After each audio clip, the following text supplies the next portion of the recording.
Hello, everyone. Welcome to this week's broadcast of This Week in Science. I'm here with Philip, our guest host. He was the patient earlier, but apparently he's changed that in his title.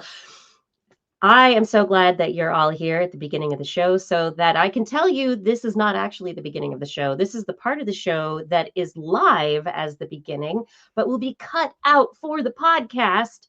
So if you're a podcast listener or you really like things edited a little bit better than the live thing as it happens, make sure that you leave now. No, that you subscribe to our podcast wherever you can find it. We are all over the place in those podcast directories. But this is also where I say we're going to start the show. Everything from here on out is the show. You ready, Philip? Yeah, bring it. Yeah. Everybody out there. Okay, we're ready. Let's do this. Wait, you don't do like a truck driving thing if you're flying a plane or, okay, moving out. Yes. Here we go. Cool. Yeah. Da, da, da. We are not checking mic. Is the mic good? Did I do it right?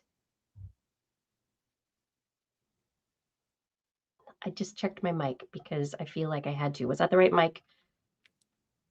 Oh, interesting. Actually, I don't Is think that correct? Tap that mic. Nope. Yeah. Dun, dun, dun, dun, dun, dun, la, la, la, la, la, la. That's better? Yeah. That's Paul, thank you so much. You save me every time.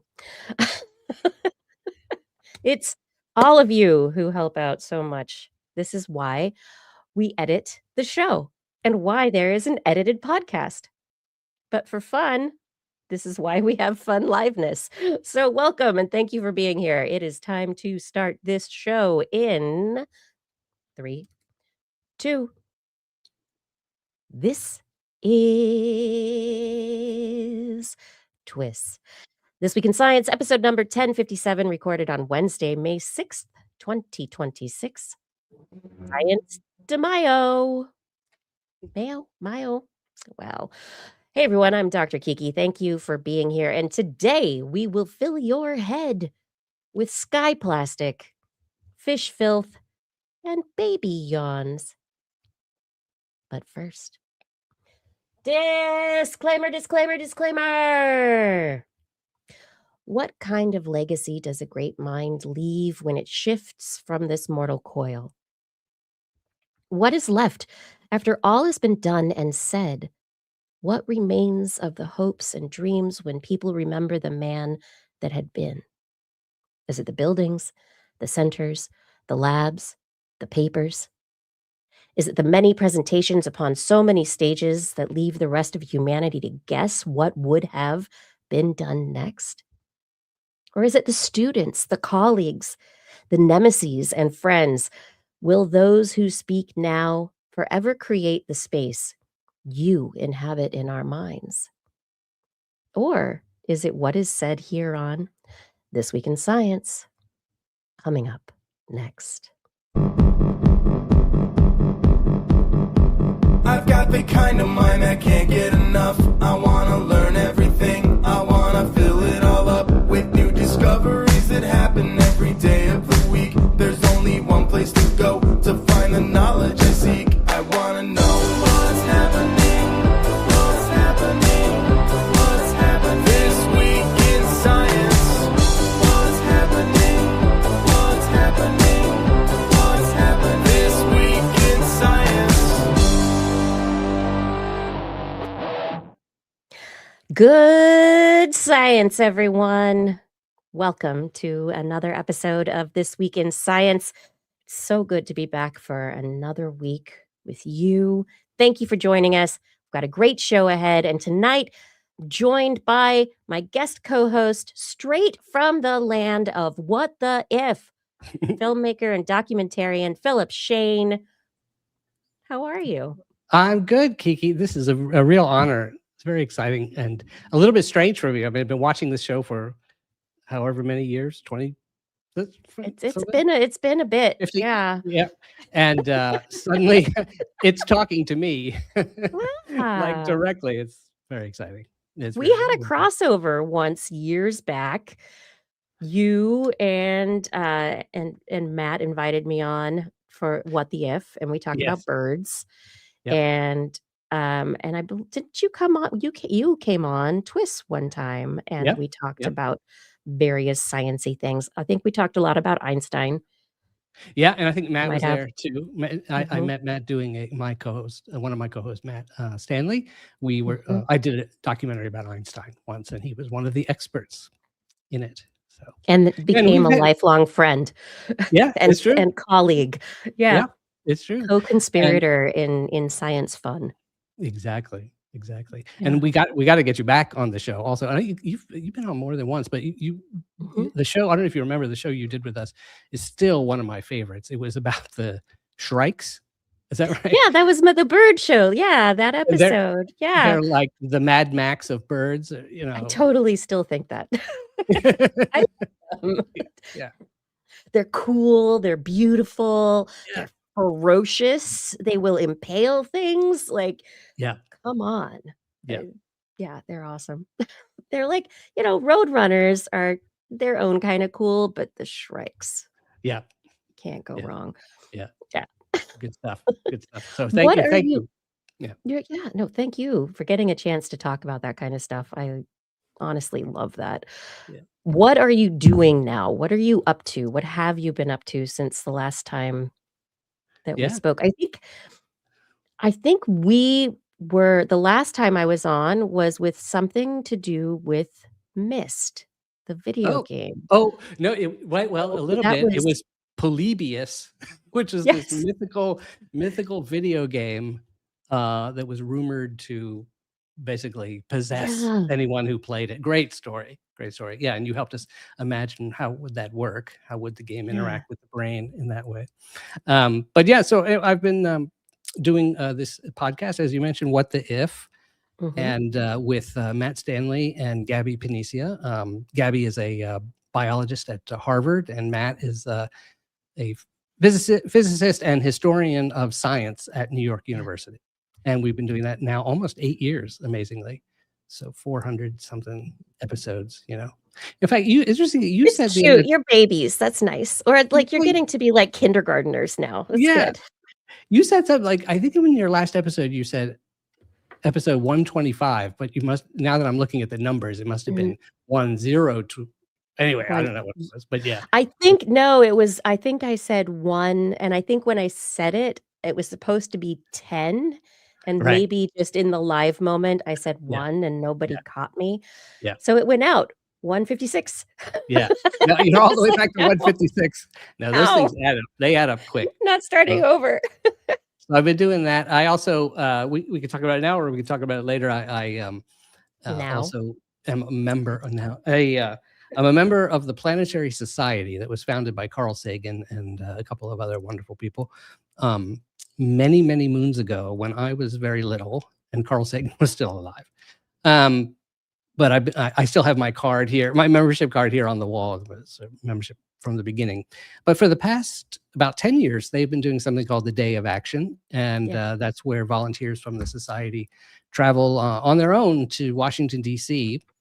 for on a Sunday, we have a training day where we get up to speed on the status of all the NASA programs and all the budgets and things like that. And we are being basically trained to get to talk to our representatives and senators, to their staffs in person in their offices the next day on Capitol Hill. And we push, usually they've been, most of them have been very supportive of science. In particular, we're supporting science at NASA, which is its own science directorate, they call it. And generally, the Congress has been very supportive of that over the years. The White House has not been supportive, and they've last year tried to cut NASA science in half. Oh yeah, and yeah, you're showing a picture now, and it's funny, I am actually in that picture just to the right, just out of the picture. Oh, just out of frame. I was wondering, I was looking at the picture and I see actually a few faces that I know. Oh, right. I was like, oh, hey, I know some of these people in there. Yeah, But, yeah, and that's but from you're a off couple years ago. screen for this I'm there in particular spirit. crop. Yeah, there in you spirit. you were there physically. Yeah, exactly. But And Bill I Nye do is think there, which is very, very exciting and a huge part of our 'cause motivation and training. Yeah. he's still president. He had been president of the Planetary Society for years, Yep. and a big part of helping the Planetary Society actually gain prominence because of his public Yeah. credibility. Yeah. No, he's been a phenomenal leader. He was president, I believe, for 15 years. Yeah, And it's a long time. just now, in fact, on the eve of this last event, I was honored to actually got invited to a very small dinner we had with the leaders of the society. We're sort of thanking Bill, honoring him as he steps down from CEO, and he's now becoming a worldwide ambassador, which he said Okay. basically he gets to do the parts he likes and he doesn't have to do the parts he doesn't like. Which is really like it's where you wanna get in your career. Yeah, I've talked with my husband about this at length, which is grandfather status. Where yeah, that's right. That's you right. know, people want you there, but you don't have to be there all the time. Exactly. They let you go home and take naps, you know? Yeah, exactly. And I think if you wear a bow tie, you get to grandfather status, in half the time. Yeah, it gets Yeah, faster. yeah, Exactly. yeah. So you were there and you were you did you actually speak personally Yeah. with cabinet members or with certain lobbyists for organizations? So what did you do? No, we actually meet with our representatives in the House of Representatives and our senators in the Senate. Okay, Now cool. we are meeting, for the most part, we're meeting Whatever state you're from. whatever state you're from and Right. whatever Okay. district you're from in the House. Yep. And sometimes we also go into groups, and so we kind of meet other groups as well. But yeah, no, it's you, and you sit there, and they spend time with you, and you really get to talk, and it's Yeah. very moving. And I think the society and the two guys who run it in particular, Casey Dreyer and Jack Corrali, have just got honored by an organization that honors people who do activism for science. But they've done a phenomenal job at, and it worked. So last year, look, we weren't the only ones, but the president tried to slash science in half and zero out the STEM, but basically he literally said, cut science in And half and he wants get to rid of the STEM department. Yeah. he wants to zero out the science budget this year for 2027 completely. That's Oh, where we are. wow. That's where we Wow. are now. So Yeah. last year, the efforts that were made to talk with members of Congress, to talk with representatives, I believe these efforts actually help because you're Yeah. going as a constituent and telling your representatives what is important to you. And Yeah. so these efforts, as they're organized, are essential to actually maintaining the funding that is put in the budget by Congress Yeah. for Yeah. NASA, for NSF, for NIH, for Yes. CDC, for HHS, for so many things. Yeah. Yeah. And they tell us, and we get to ask the people who run these offices for the senators and for the Congress people, what is actually effective? Like if people call, is that actually effective? We always say, Yeah. they're like, And absolutely, that is like yes, insanely effective. And it going is. there in person is the most, but that's hard to Mhm. do. Not everyone can go there in person, but a phone Yeah. call is something you can do. Very helpful. 5calls.org. Yeah. One of the best Yeah. ways to give you an idea of what to say, how to say it, and who to call. Yeah. So somebody here is asking, is What the If on YouTube? No, it is not. No, it's just a podcast. It's Yes, audio only. I audio loved only. radio I growing say up. just a podcast, even though Just a people are podcast. now saying video is podcast also. It is, sure.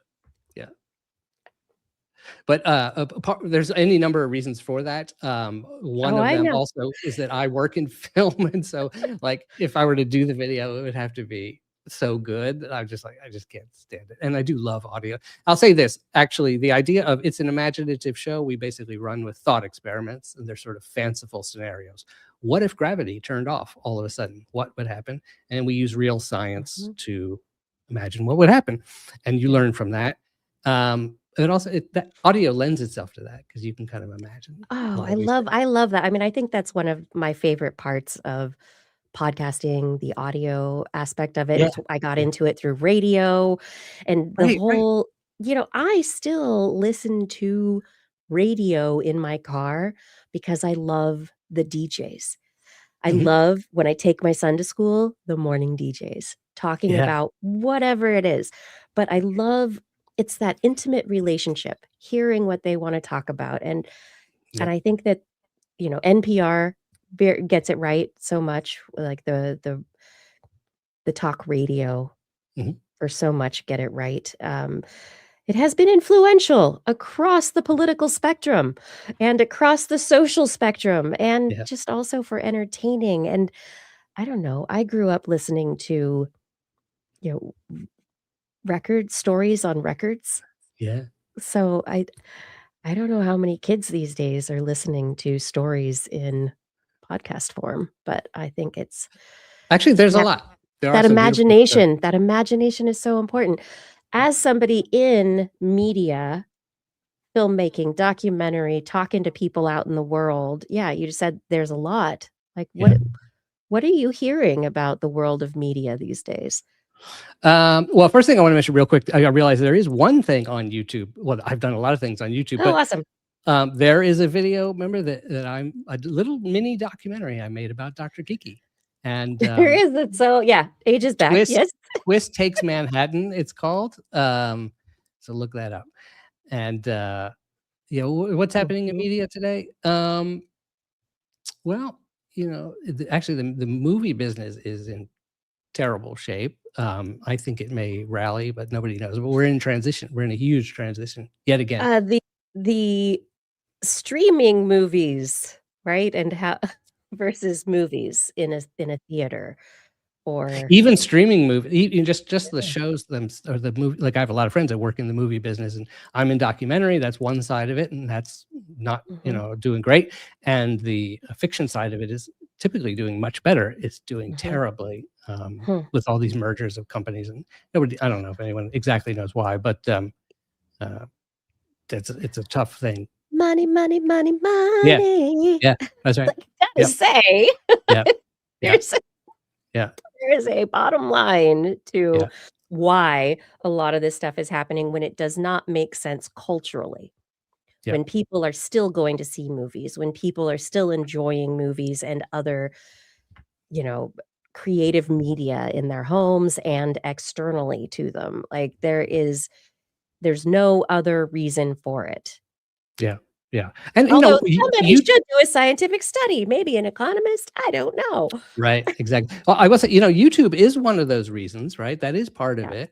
But I'll say this, I think YouTube is one of the greatest things that's ever been invented. I mean, I wish I had YouTube growing up.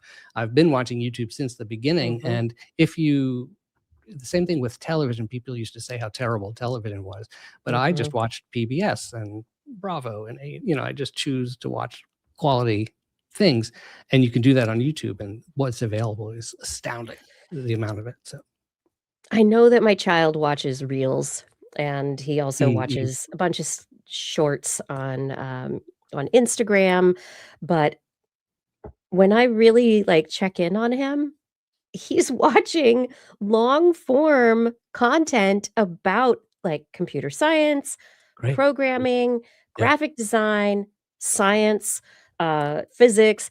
He's in the history. He comes out and he tells me things about World War II Europe that I have never heard before, but that are backed up by evidence and are not just somebody spouting off. These are he's watching historians. Yep. He's watching experts in their fields. And I think this is one of the most, you're right. Yeah. It's one of the most brilliant. Could you imagine? All I had was the Encyclopedia Britannica that was bought by my dad and paid for over low monthly installments. Yeah. We had the World Book. We didn't even have the Britannica. We just had the But oh man, I should check. Maybe we only had the World Book also. I actually don't remember. Those were good though, actually. I mean, I could, right? We would sit there and but yeah, and then obviously YouTube is inexpensive to create, right? And I have some friends who are actually making decent livings, some quite decent, on YouTube doing science, history type programming. So I mean, it depends on what you're doing, who you're doing it with, how it's being done. I think that, and suddenly we have turned into the Daily Tech News Show or, some other tech program. But this is the cultural application of all the science that came before. And I think that honestly, we need to be looking at it from a social science perspective of how all of this is being navigated and how it's changing society because it is impacting information. The information ecosystem has been, I mean, I hate the word disrupted because it's overused, but it has been disrupted and it is a different place right now. And there are people doing such amazing work. But because it is not regulated, because there are no unions, because there is not a protection, similar to, Chappell Roan coming out at the music awards last year saying, hey, what about protections and like healthcare and, 401ks or whatever, like take care of your artists. We need that for movies. We need it for content creators as well, because we have the big ones like Mr. Beast. But it's still, and he does good, but he's also a young dude coming into a fully fleshed out business environment without having understood all of the underpinnings of that media environment that's bigger. It's like little fish coming into the big shark's jaws, right? And suddenly the little fish is going to be halfway down the gullet before it turns into a big shark also, right? And there is evolution happening. It's fascinating, but anyway, I have so many thoughts on this, but it's not our show right now. What else are you doing? Did you finish the Mist documentary? No, we're still in progress on that. Still working on that. They take a while. Although we're in, some interesting things are happening with it. I think so. I hope to have some big news on that. But yeah, I've been making a documentary, for those who don't know. I've been documentary about Myst, the classic video game, and the guys who made it, and all the people involved, and the fans who love it. So yeah, so that's still going on. I'm also working on I'm editing a documentary, another Sesame Street documentary. Actually, 15 years after. So I worked on Being Elmo with my good friend Connie Marks, produced and directed. And she's making a new film about the Muppeteer behind Abby Cadabby. If you know Abby, Abby's Abby's a later Muppet. Abby wasn't one when we grew up. Right. What's so funny is I was going to say, I still think of Elmo as new. Like, I didn't have Elmo, right? Elmo has been on Elmo was not mine. I was like everybody when I was in college. Everybody's talking about Elmo, and then there was the Tickle Me Elmo, and then people are setting it on fire, and I had no clue what was going on. I was like, what? Yeah. I'm in college. I don't have kids yet. Come on. He's been on Sesame Street for 30 years. So Abby is a newcomer. She's been there 20 years. And she's a little pink fairy. Just a kid. Yeah. She's got girl power. Abby's also cute. Magic. I do love Abby. Yeah. So the Muppeteer behind her, Leslie Carrera Rudolph, is an extraordinary person, and so we're sort of making a portrait of her life. So that's been pretty cool. Awesome. Yeah. That's wonderful. I love that you're and by focusing on these figures in Sesame Street, you can come out from there. And do you know what kind of story you want to tell? Like, it's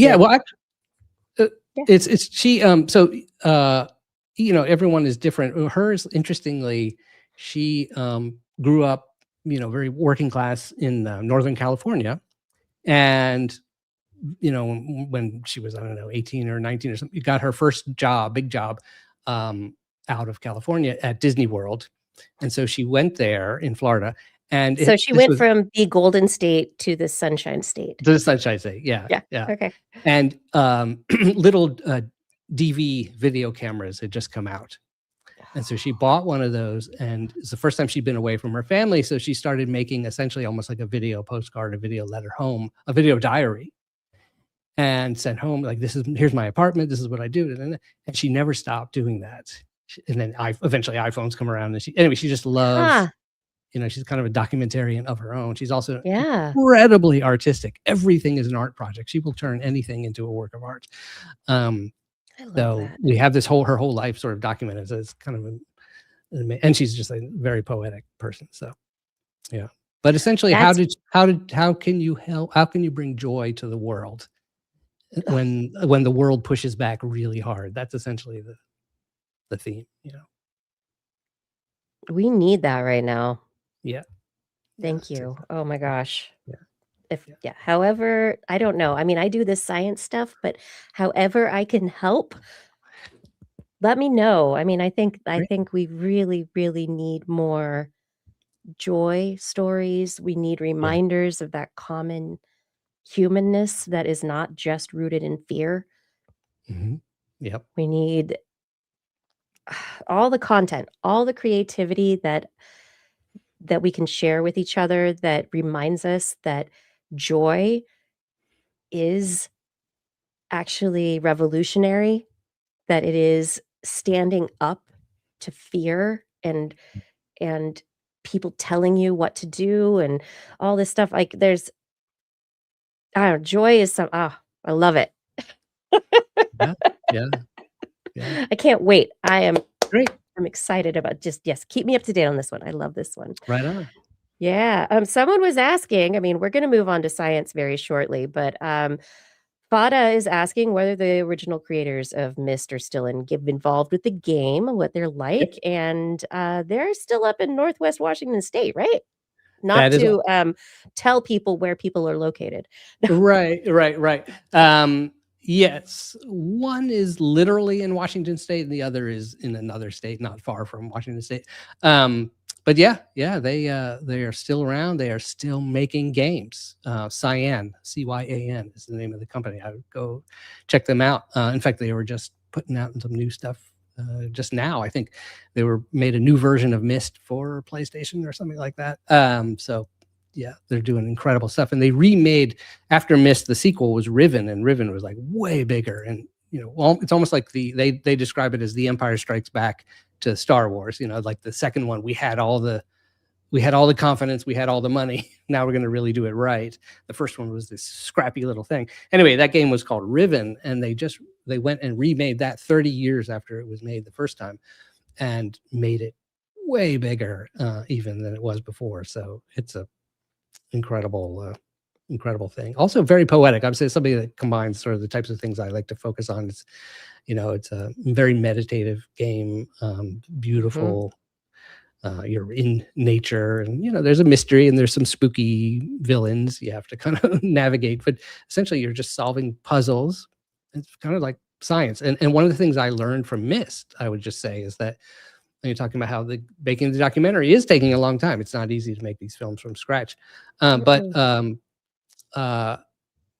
Myst is a really hard game. In fact, the vast majority of people. Oh man, some of those puzzles. No, I don't think I ever did actually. There were some of those puzzles that, and it is like science, right? Where you get up against a problem you cannot solve. Yep. Then you have to go a different direction and work on a different puzzle for a while and see if you can do that. And I feel like there's definitely a parallel there. Yeah, and it took a lot of patience and perseverance if you're going to actually see it through to the end. And a total side note, I had another career, for a brief time, for about 4 years. As a competitive Myst player. Oh, no. I should have done that. That would have been fun. No, I was an intern at NASA at the Goddard Space Center, but I saw, I saw projects. That was actually the first place I think I saw projects that take a really long time to make. They take a lot of dedication and perseverance, but if you stick with it, you can, as Bill Nye would say, you can change the world. or reach out to the universe. Yeah. I went to Goddard back in 2006 or 7, Oh, wow. maybe 8, with a National Association of Science Writers group, and saw the honeycomb mirrors as they were being designed Yeah. and created. It was like the first iteration of Mm. the honeycombs, and got to learn about them there. Here we are 20 years later, right? You know, we're getting these amazing images from the James Webb Space Telescope. There are these just incredible science that's able to be done. We are touching the past. Mhm. And it's only possible because of stuff that was done at Goddard and the patience of people who looked at the future and said, "We can do something." Yeah. Step by step. And Yeah. they fought for their funding and the budget increases. And, you know, I'm sure the story is brilliant. But Yeah. Yeah. Yeah. how And then neat that you interned there. Oh, it was amazing. And then the centrifuge was there that they trained the astronauts on, and other stuff. I worked on some cool stuff that went on the space shuttle, and the Hubble telescope was also run out of there. And the Nancy Grace Roman telescope is about to launch, which is basically the successor to Hubble, even though Hubble is still going amazingly. And they've just basically they're about to launch. Incredibly, they are under budget and under deadline. They're ahead of schedule and under budget. It happens sometimes. It happens. And yet the entire Goddard Center is threatened with being shut down. Yeah, they've been, but it's not just Goddard. They have been decimating all of NASA's facilities, and all of the manufacturing. We've got research, we've got development, we have action, going to space and doing everything is being outsourced. There was a plan called the 2030 plan that was developed several years back. And when I found out about it a few years ago, it horrified me. And we are watching it play out right now, even as NASA is struggling for budget, even as the Planetary Society is going for a day of action, looking to support for support through Congress. There's a plan that has been in place since the first administration that is still going. And it wasn't really slowed down during the last administration. So, I don't know. We're not going to talk about politics or other issues right now. We're going to talk about optimism. But actually, I have like a whole bunch of death and destruction and chaos in tonight's show. Are you ready? Yeah. All right, everybody, we have had a very long introduction with this wonderful conversation with Philip Shane. And I really do hope that you look up his Elmo documentary, like the Elmo movie. It is wonderful. Additionally, he has a documentary about Einstein, so many more. We will link to his website, and we'll remind you again at the end of the show. And of course, What the If, an amazing podcast with Matt Stanley. And what is your other co-host's name? Gabby Panicia. Gabby Panicia. She was not there Dr. last Gabby night. Panicia. Yeah. Yes, of course. Dr. Gabby. My co-hosts go places. When she started, she was so simple. She was a student at Rockefeller University. And then 4 years later, I guess as they do, suddenly she was a PhD, and now she's at Harvard. She's a doctor at Harvard. So. 8 years later, here you go. Time happens. People do work. Things go forward. Yeah. Okay, so tonight on the show, we have stories about some plastic fantastic heat in the sky. I've got fish filth, I've got Swedish power, I've got some double trouble for the West Coast, and I have some brains and proteins for us, and maybe some yawns at the end of the show. Are you ready? You ready? Yeah, I'm ready. You're ready. Okay, good. I need a little feedback here. Oh, as we jump into the show, I want to remind you that subscribing to the TWIS podcast on your favorite podcast platform, or YouTube or Facebook or Twitch is going to bring you TWIS each and every week. Every time a new episode is published, YouTube, Facebook, and Twitch, 8 p.m. Pacific time-ish. You'll be able to watch us live on Wednesdays. And if you search for This Week in Science or visit twis.org, twis.org, that's our website. You can get show notes, links like those that go to Philip's website and his What the If podcast and other stuff like that. So you got to go there. Make sure you get all the links. Make sure you get subscribed. Share it with a friend. And also, please become part of our Patreon support network because we are community supported by listeners like you. All right. Are we ready? It's time for the science. Woo, woo, woo, woo. All right. Here's our death. It's not the destruction yet. This last week, we lost a very large figure in the field of science. And in fact, in the specific field of synthetic biology. I had met Craig Venter once at a conference many years ago, and we were both much younger, but he was always an imposing figure with a vision and with amazing ideas. He stood in front of a collected SynBio Beta conference and talked about his ideas for the way that synthetic life could be printed using DNA printers on Mars one day in the future, that we might be able to do experiments here on Earth or in our space stations or on the moon, learn things, figure out new protein combinations, figure out new enzymes that would help us terraform other planets, that could help us deliver organisms that would allow us to take control of a foreign environment or even our own, to be able to take the enzymes, the proteins that we know degrade oil or petroleum, that we know exist in organisms here on the planet, but be able to upregulate it, to be able to create organisms that could actually deal with oil spills more effectively than the natural bacteria on our planet, to be able to deal with viral outbreaks, to be able to deal with so many issues that we are up against. He envisioned a future where we could design it.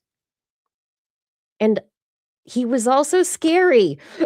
He was forceful. He was going to do what he wanted to do, and he did a lot of it. He is known for the J. Craig Venter Institute. He is known as a father of synthetic biology, of genetic modification, of creating organisms. We still can't do it. So I just want you all to know that we're not really there yet. So if you're getting scared a little bit, it's okay. Shh, we're going to be okay. He had these visions, and I watched him talk about them, and he made them so exciting. It made your fears go away. I mean, he didn't talk about it so much here on Earth. The DNA printer idea, I loved that it was on Mars. That was okay. He died at the age of 79 last week, and it was related to cancer, but at the same time, it probably wasn't unexpected for him and his family. But when something like this occurs in the lifetime of a figure who is so broadly impactful to science, I think that it's a moment to kind of sit back and say, whew, wow, where does that leave us? He has an institute. He has a legacy, right? But what is that legacy going to be without him? And where he was one man, and we used to have a world of the science superstars who would push things forward, recently, because of things related to the Epstein files, because of, other issues related to that superstar science status, collective science seems to be more important. collective, collaborative science seems to be the thing that's going to drive science forward now. But without a figurehead like Craig, how is synthetic biology going to move forward? Is it going to do it? What's going to happen? I don't know. Yeah, Venter he was controversial. I don't think that anybody will ever say that he wasn't. And I think that's important. And I don't think he ever sat back from his own role as being controversial. But I do think that it is important to just take a moment and think about this man who drove the single nucleotide, the SNP sequencing of the human genome. When we had a human genome project that took 13 years to get us a human genome, he was the guy who made something faster. It came out very shortly after the original human genome. After him, it was genomics companies. After him, it was the possibility of getting individualized genomes for under $1,000, now under $100, now under a day. You know, the movement. He corporatized. He turned, not corporatized. He made it a business. He gave it a. He turned genomics and biology into something that people put money behind, and it radically accelerated the timeline. I don't know whether that's for good or for bad. What do you think, Philip?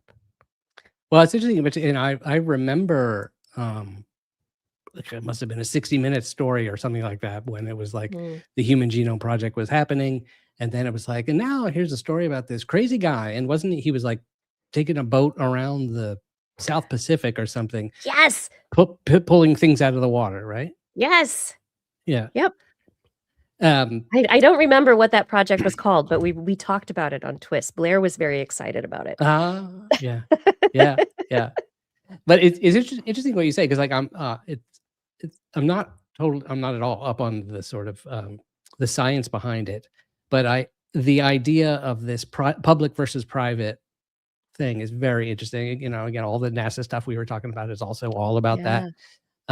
It's a huge thing, I guess, in America, and I assume in much of the world. A lot of the Western world for sure, but most of the world now, yeah. But it sounds like he was like, as you said, respected, and he wasn't. It sounds like he wasn't crazy like so many of these guys now. Yeah. He wasn't crazy. He was very serious, very sane. But really the kind, like, he was dynamic in a way that could push things forward, you know? Yeah. He wasn't like every other scientist, for sure. Oh, how so? What was? Well, in the way that he could talk to people, in the way that he was excited about it, and could actually put the details aside to be able to tell a story. Yeah. He was a spokesperson. He was someone who could really get people behind him, you know? Like, if he were not doing synthetic biology and pushing, you know, human genomic research forward, he probably would have been a cult leader. But no. Kevin Reardon is asking, didn't he try to patent the human genome or human genes? And yeah, that was one of the things that he is known very controversially for, because he tried to say, well, we found these genes, we can identify them using this process, so we'll patent them. Thankfully, judges said no. They said this is natural, the genes are natural, and they existed before you discovered them, but you can patent the process. So that is where the difference between, if you create a chemical de novo, right, it doesn't have any existence in nature, you can patent that chemical. But if you're trying to patent something that you did a process and you're like, look, I made it with this process, you can't patent the end result, but you can patent the process to make it. And so this is, one of the places where, um, uh, what's the gene editing technology that, CRISPR. CRISPR. Thank you very Mhm. much. I was remembering Doudna, who made Yeah. it, but I couldn't remember CRISPR. Yeah. He wasn't alone, of course. There was also Charpentier and many other researchers, but CRISPR itself cannot be patented, but certain processes around it can be. Mhm. So the process that is the CRISPR process can be patented, but those bacterial genes that exist, those cannot be patented. And so anybody can take those basic ingredients and make a new process if they want, or figure out something new. So it's all about the packaging. Yeah, it's interesting. So another sort of theme that comes out of this that I think is very still obviously very important now is the regulation. That if this balance between, yes, you can have these private companies doing these extraordinary things, Mhm. and if the regulation kind of finds the right balance between regulation and non-regulation, I guess, or Yeah. whatever, then things can really progress forward, right? I think so, and I think it is a balance, and I mean, I don't know the man or did not know the man well enough to know what his actual philosophy was. Mm. Was he doing things knowing? Like, did he try to patent genes knowing that it would get turned down just to push it forward? And I think these are questions that we should ask, because if somebody isn't pushing, then it never has to be dealt with, right? And so more problems pop up if somebody isn't ahead of the game, I think. Yeah, I don't know. yeah, I yeah. don't know. I just observe things. I don't know anything. But anyway, I don't know. Did you have anything else you wanted to say about Venter or synthetic biology or this whole area? No, I say and maybe a lot of people like that, like me, who don't really understand it, other than I understand its importance, and Yeah. I constantly rely on, in a good way, Blair and you and Yeah, Blair all, is the one. I rely on her too. Where the heck yeah, is she? No. yeah, yeah. What the hell? Sorry, Blair. We're cutting Aw, up genes and we don't know what we're doing. yeah. And on my show, Gabby, also who's a biologist. So very interesting. Last question. Why was he proposing that that this gene editing or whatever be done on Mars? Was that just to Oh, avoid conflict, or? no, I think he was setting up an inspirational story. Mm, It was honestly that day I saw him talk about printing synthetic bacteria on Mars, and heard Jennifer Doudna give one of the first talks about CRISPR in a like, it was a crazy day, and I went home going, "I don't even know what I just heard." Um, but I think what he was doing, he was giving researchers something to aspire to. He's mm, also in conversations with people in the new space era, who were in that industry looking at what could we do in space that would mm, be safer than here on Earth. And so it's similarly, if you had a lab out of Lagrange point mm, or on the moon or on Mars, it could potentially be way safer than a biosafety level 4 lab here on the planet, yeah, right? yeah, So yeah, there is yeah, so much space that yeah, could be insulating, you're right? To actually say this is a safe space, even though it's in space and very dangerous to the people who are working there.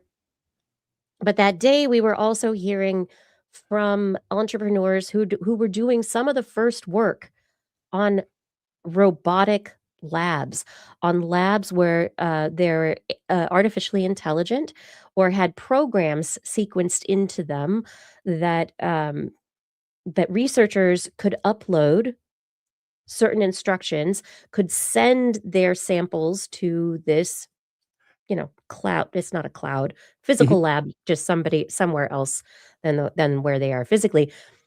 But basically ask a lab that's robots to do the work for them. And so I heard about all these things in one day, and Craig was sitting in a place of, what is it? The seat, the he had heard all of this stuff. He knew all of this stuff already. Mm. And so he was talking to that combined community Mm. and giving them a vision of what the robots, of what the technology, of what the intelligence, of what the everything, all the people, all the pieces could do together. Mm. And that was over a decade ago, and he's been doing that the whole time. Mm. Like he was a dreamer, and I think that's what he was doing there. Yeah. And it points to the fact that for all we talk about, of course, science, how science is done well, and this could apply to other areas as well. But there's a lot of technology, there's a lot of mathematics, there's a lot of nitty gritty, elbow grease, all this kind of stuff that is involved. But a huge part of it is also just a storyteller, somebody who can explain it. He did that, and I think that's why, as much as he was a controversial figure, I saw him as somebody special, and why he stood out, because he was a storyteller. Or he had somebody who worked with him who was a good storyteller and trained him and, had coached him and said, you need to talk about this. Either it was him all along, or there was somebody behind him going, this is what you need to do. A science communicator, marketer person who was paying attention. I don't know. And I want to hear that story. Yeah, totally. Right? Totally. Yeah. Are you ready for more science? Yeah, ready. Always go. ready.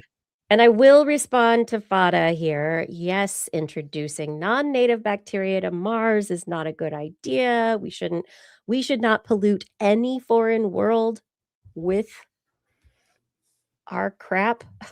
Yeah, but that never stopped Mars. Mars has been sending crap to us constantly, littering Antarctica with it, because it's a mess. Not biological as far as we know, but geological. As far as we know. Yeah. As far as we know. As far as we have discovered yet, or has been told to the public, no, I'm not one of those conspiracy theory people.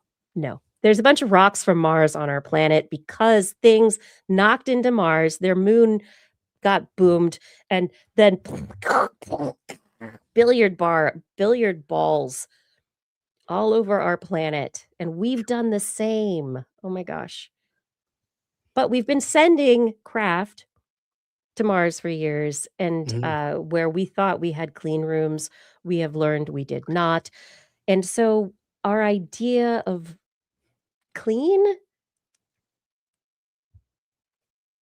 I think, we've been doing studies of funguses and other bacteria on our space shuttle, tardigrades. We crashed tardigrades into the moon. I was going to say, there's tardigrades all over the moon. Yeah. I know.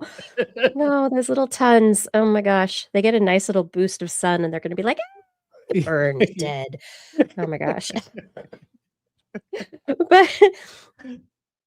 But I just feel it's all, the experiment has already begun.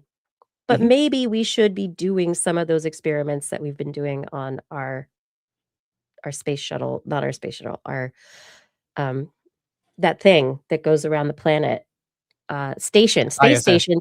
Thank you very much. The brain doesn't work live anymore. ISS. Yeah. But maybe we should move some of those experiments to Mars or close to Mars and see what have we dropped there that's still alive. Because I think it's important for, controlling our experiments. But anyway. Yes, rest in peace, ISS. It's not done yet, but pretty much. Yeah. But we know people who are making new ISS things where there's going to be an international hotel in space soon. It's going to be amazing. But anyway, we'll talk about that later. Other science, because I'm going to keep Philip up way too late. He's in Brooklyn. Don't It's midnight right now. So city that never sleeps. That's not a problem. Yeah. There you are, never sleeping. Yeah. Okay, so here we get into disaster. You ready? You ready for disaster? Yes. Okay, so what do you know about global warming, Philip? What about the things that cause global warming or that are forcing factors in global warming? Well, I guess I would say greenhouse gases. That's what I hear about. CO2. Right. That's pretty much my understanding. And there may be other gases that, go in the atmosphere and trap water. Heat. Water is one. Yeah. Greenhouse gases. So we have, water. Actually, water vapor is a massive forcing factor in and a greenhouse gas. People. So we should get rid of water. Yeah, it's clearly. Yeah, totally. Yeah, no. Mm-hmm. That is literally throwing the baby out with the bathwater. Yeah. But as everything heats up, more water vapor ends up in the atmosphere. The water vapor is part of the magnifying factors, or what we call a forcing factor. So people are like, water, it's not bad. No, it's not. Carbon dioxide, we know, has a very long lifetime. Carbon dioxide, methane, ethane, all those organics that are up there. Ozone, oh my gosh, that one. That's the cancer in Australia. But now, microplastics. Oh, in the air? Or Yes. Oh my God. Just published in Nature Climate Change. Dun, dun, dun. Microplastic and nanoplastic particles are pervasive in the atmosphere. Wow. Nobody understood what impact they had. There's all sorts of things. There's dust in the atmosphere. There's pollution in the atmosphere. There's everything. Everything. Bacteria, fungal spores, everything. Everything ends up in the air. And people are just like, it just smells so clean. No. It's really, it depends. This Dasani bottle just smells so good. So good. Wow. Yeah. So I know they're in the water. Well, they're in the ocean, right? These microplastics. Yes, but when we talk about microplastics, like that's actually big size particles, right? Like this is stuff you can see. Nanoplastics are the littler, tiny things that are much harder to see and to strain out. And recently there was a report, and it is talked about in this field all the time, about how they ensure that they're not like dirtying their samples, because there is a lot of work that people are reporting on. Plastic's bad. Microplastics are bad. It's in your bones. It's in your brain. It's in your testicles. It's everywhere. Polar bears to wherever. And there is some truth to that. There's a lot of truth to that. But at the same time, it's unclear as to how accurate all of those measures are. And still to this day, we are unsure as to the impact on biology. Aside from when little animals eat plastic, it gets in their digestive system, it doesn't get digested, and then they die. So there's the one thing that everybody talks about, which is like, oh, the reproductive system, and plastics have estrogens. And so is this going to impact the reproductive system and blah, blah, blah. Or plastics are very sticky. And so pharmaceuticals and other pollutants are going to stick to the plastics, and then they're going to impact the frogs. These are iffies. These are very iffy questions that nobody has like really clearly answered at this point in time. But brand new answer. Dun, dun, dun. Airborne microplastics trap nearly 1/5 as much heat as black carbon. Black carbon is one of the worst pollutants in our atmosphere for trapping heat. That's a physical body. Black carbon is soot. It is left by burning, volcanoes. Huh. Yeah, it's not great, but there's a lot of this microplastic that ends up aerosolized. Apparently, some of it through breakdown products. So, like in the West Pacific Gyre, Gimbling Gyre, I think it's Gyre. But in the Pacific Gyre, where plastics seem to be collecting along with a whole bunch of other garbage, aerosols are coming from there as well. So it's part of now a new feedback loop Wow. of particles and particles end up in the atmosphere. Wow. And I could say, everybody saw the pictures that came back from Artemis. Went to the moon, and these magnificent pictures of Earth.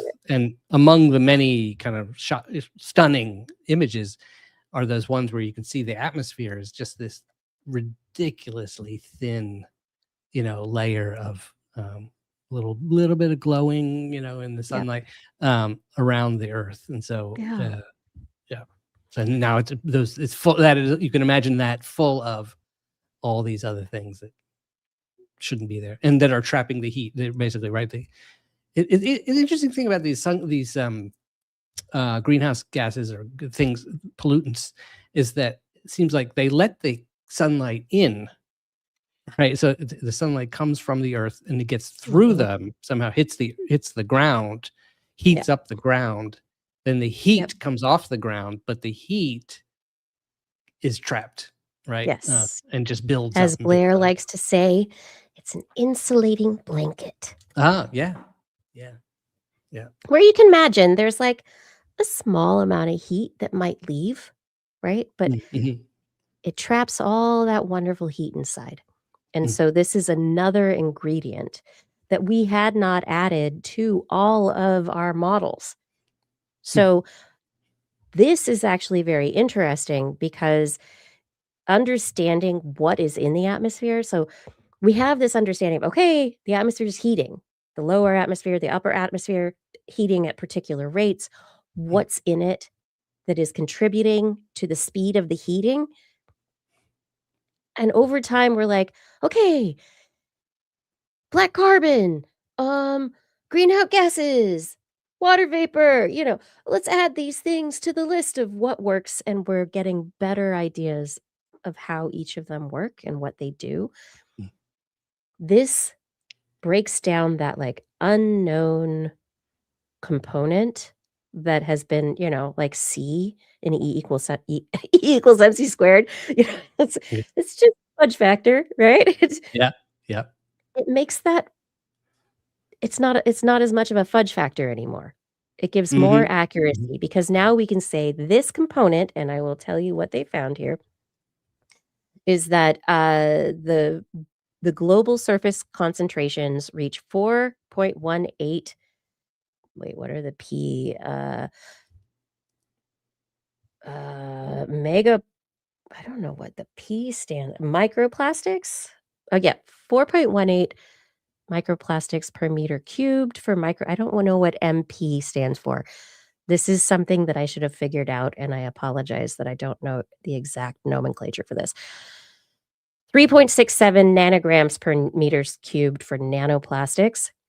And this means that there is 4 microplastic and nanoplastic particles, 0.039 plus or minus 0.019 watts per meter squared, equivalent to 16.2% of black carbon forcing. And this means that they found peaks over the North Pacific subtropical gyre, gimbal and wave, exceeded local black carbon by 4.7-fold. So they were unrecognized and very impactful. So, And another possible reason why, I mean, don't they say that the Earth seems to be heating up more than Faster than estimated? expected. And Yeah. so maybe having something that was unrecognized before be recognized, we can start to put timing to it and say, oh, this is how it plays in the equation, Mhm. right? Mhm. Yeah. So yeah, that's what I was thinking too. You just said it. Maybe this is part of the explanation of why it's going faster than we thought. Yeah. I don't know. Okay, we're going to move away from the atmosphere, and we're going to dive into the water right now. All right. Do Refreshing. you like salmon? Yeah, I like salmon. You like I do. you're like, yes. Yeah. Ah. All right. So, are you aware though of the difference between wild caught versus farmed and the impacts on the environment that people have been talking about over the last few decades? No, I see those terms on the wrapper, the Right. package, wild Yeah. caught or farm. But yeah, I can't say I know how it affects the environment. Yeah. And so this is a big question. What has been shown is that the farmed fish, when and if they get into the environment, they mess it up. They don't know how to behave. They don't know what to do. They have bad hormones. They're just like, "Brah, I'm a The punk city rock fish. salmon." Yeah, exactly. "Brah, I just Yeah. listened to the Clash way too long. I don't know. I feel like Henry Rollins out in the country. What do I do?" Yeah. Excuse me. But this is a huge question as to how aquaculture of these fish, how it impacts the environment and and because normally fish, like all Mhm. wildlife, they run around, they eat where they will, they defecate where they will, they do whatever they will in their place, and then we go and we're like, hey, you're like farmed now, so get into that pen, which is in water. Mhm. And we have farmed fish on land for certain species that are up in the mountains, way Mm. inland, far Mm. away from the sea. But in Norway, it's right in the fjords, Mm. and they've got like 995 different fish farms in the fjords of Norway. Um, Norway is the largest farmed salmon producer in the world, according to The Guardian. And I came across this story thanks to The Guardian. And I think it's incredibly important because when I went to The Guardian to look at the story, it also showed an advertisement for Nordic fish oil supplements along with Uh-huh. this story, which is, I don't know, the balance. It makes sense, but it's a little funny. It's, Yeah. like Yeah. watching that murder movie that chopped somebody's head off, and then the ad for Ginsu steak knives comes on right after. Yeah. It's We heard you well-timed. like knives. Yeah. Yes. So, salmon I don't know. Growing up, it was a delicacy. You only Mm. got to have it if like once a year. It was like Mm. Canadian maple candy. Like you Oh. maybe got it at Christmas time. Maybe the smoked salmon that the grandfather brought for the Mm. bagels. I don't know. It was very much not a normal thing. And over the years, everybody's got salmon. Do you want Mhm. salmon on that? Do you want chicken? Do you want salmon? It's like salmon is now like the chicken of the sea, and it definitely doesn't taste like the chicken of the sea. But it is being farmed in that Mm. way, and Norway is pushing it forward because it is a wonderful, wonderful industry. It's helpful to their economy. It's fantastic. However, there is an institute called the Sunstone Institute that is dedicated. It's a data-focused organization, bunch of data scientists trying to do good for the world, for the environment, and Mm. they found in a recent analysis that Norwegian aquaculture released 75,000 tons of nitrogen, 13,000 tons of phosphorus, and 3,600 tons of organic carbon last year alone. And according to this Guardian article, this is the equivalent to the untreated sewage of 17.2 million people for nitrogen, 20 million people for phosphorus, and 30 million people for carbon. Wow. And that's those numbers, by the way, just for the heck of it, right? That's New York City itself. Now, within the city limits is 8 million people. And I imagine But every maybe day with commuters, and so doesn't the whole city area. be like 20 million people every day because of business? Right. So I was going to say this basically adds up to sort of like a vast metropolitan area. Vast, dense. Yeah. Now imagine Norway with these beautiful fjords, right? Yeah. These gorgeous fjords. And I'm going to keep saying it like that because like it's great. But the coastline of Norway has these beautiful landscapes. And it's special because the ocean comes into this very folded coastal structure. So I think of the coast of Norway as like the surface of a human brain with all of those deep crevices and everything that might go in there or come out. But if you don't have the proper flow, if there's not enough water coming out to push everything out of the fjord into the sea, it's going to sit. And you have these very old, very cold, pristine environments. Yeah, not entirely pristine, but Norway's not huge.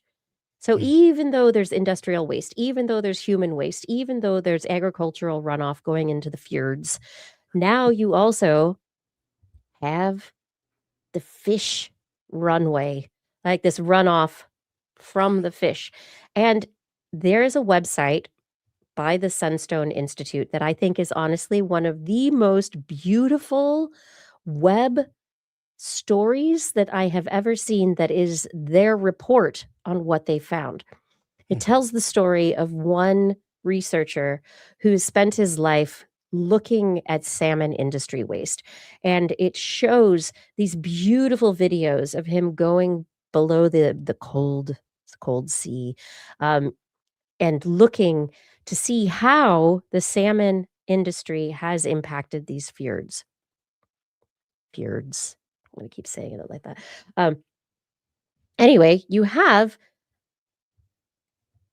these circular pens that exist at the edge of the fjords, where the salmon, before they're released to the sea, before they're taken to the open sea pens for adult development, they are kept at the edge of land to, kind of make the life history of the salmon in their development. They spend their youth in the rivers. They get into the brackish, rivery water that goes to the sea. They spend 2 to 4 years out to sea, becoming adults, and then they come back again to spawn at the rivers where they were born. And so this is trying to synthetically recreate that. And they've got the babies that were now the smolts that are growing into their adultish form at the edge of the fjord. And they've got them in these contained pens, and they're feeding them salmon kibble, which is nutritional food pellet, like cat food, dog food, but for salmon. And they shake it down over the top of the circular pens, these tanks, but the fish are in them. And then all the water is a freshwater flow through. So all the water goes through, and then all the garbage comes out, undigested food. waste from the fish, everything of this biological in nature, which we know on the West Coast here, and also Florida, very familiar with algae blooms, very familiar with oxygen dead zones, where if you have too much biological matter, it eats itself. It Hmm. eats all the oxygen, and then nothing can survive.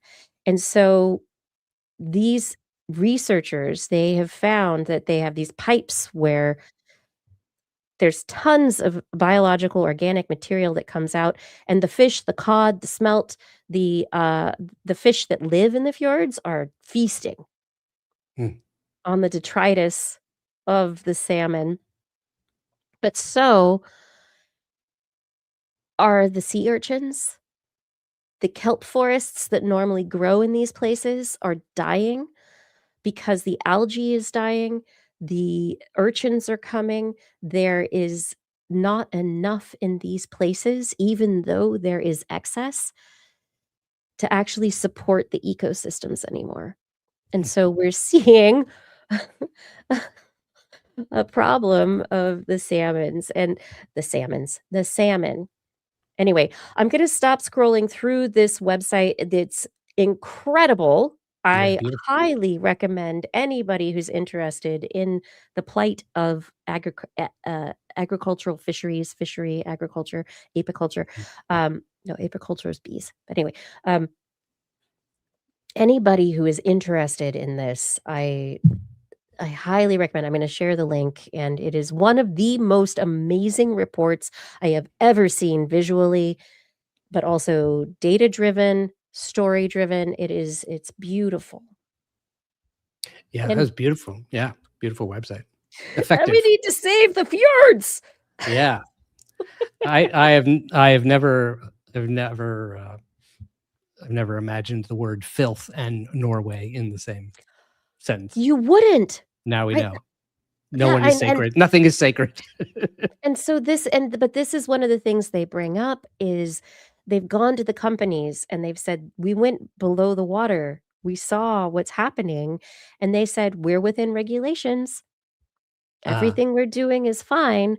Yeah. And so this is where there needs to be a conversation, and this institute, the Sunstone Institute, is trying to tell this story in a way that makes people want to talk to their representatives in Norway, right? Mhm, mhm. Try and get people to fill the gap in regulation that is currently allowing these companies to overfeed the animals, to allow the waste to go into the fjords. There's something that is not sustainable here. Yeah. And you look at Norway and you go, of course they're going to fix it, Mhm. but they're human too. So Mhm. Yeah. they've got Yeah. capitalistic tendencies as well. So Also, it's interesting. You can see it's a little surprising because from above, for those who didn't see the website, from above, it looks magnificent. Everything, the grass is beautiful. green right next to the facility. The water is, blue. It's beautiful. But Mhm. it was this diver went under the water and shows you that. And Yeah. without that website, without his footage, you wouldn't know that. And you wouldn't know. And I think Yeah. but it's the calm before the storm, because it's only so long before what's happening under the surface can't be hidden by a few meters at the top. It'll make its way to the top, and those blue fjords will become green. People ask, "Oh, why is Lake Tahoe gets more green all the time? We want Lake Tahoe to be blue." These are similar questions. How do we work together to make our environments resilient, sustainable? I don't know. Yeah. How? Or reminds me, and again, of yet another thing, a poetic moment from the Artemis mission. I think it was Christina, the astronaut, She's said, amazing. "Yeah, she's very." But they were all just incredible. They're all right? so amazing. They picked the best astronauts. Yeah, They did. yeah, they did. And there's a whole. In fact, there's a story.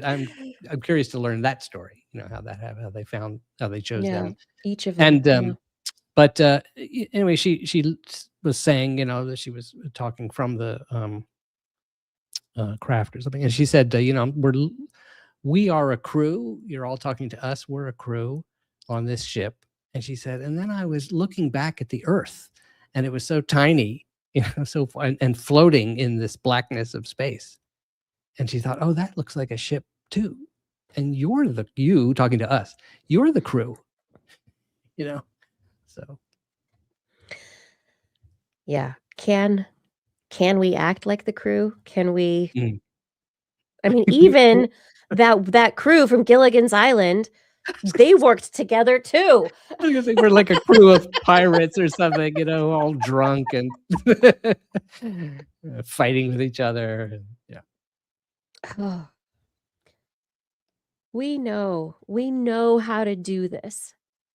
We do. It's just we are allowing certain interests to keep us from doing it. Have you seen, like, honestly, have you seen, Shane, the news about sustainables and renewable energy recently? Have you? No. I saw a graph this last week. California is mostly sustainable energy. Oh, Fossil fuels, it's natural gas Mhm. was some 31%. Solar, wind, hydro, geo, they were all together more energy towards the usage on a particular, like, one day last week. Natural gas was this small piece of the pie compared to what you would expect it to be. And I just sat and I looked at that and I went, this is why the fight is so big right now. Because we can do this. I don't know.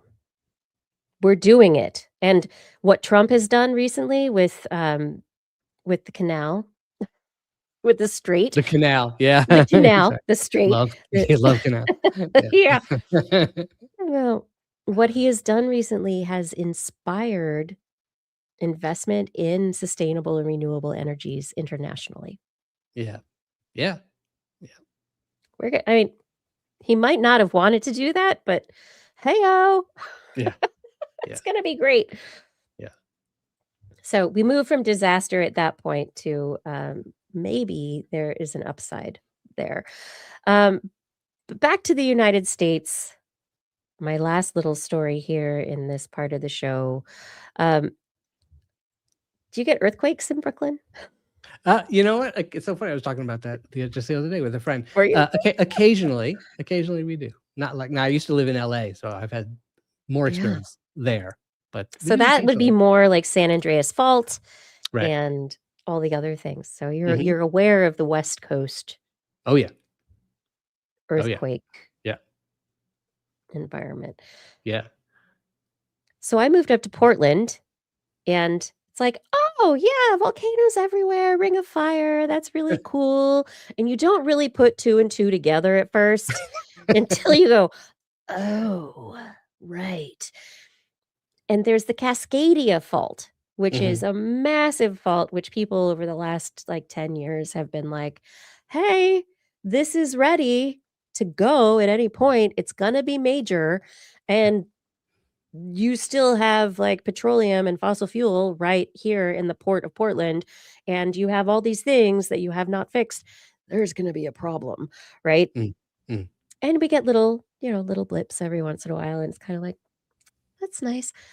So it's like I went from the San Andreas Fault in California, growing up near that, and saying, okay, whatever, anytime, I'm ready, to moving up here and all of a sudden being like, all right, just a different fault. Anytime, I'm ready. Yeah. Let's do that. Got my earthquake kit. We're ready.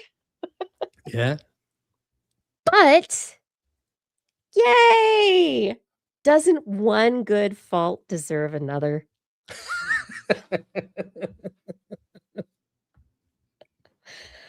So a new study out of Corvallis, Oregon.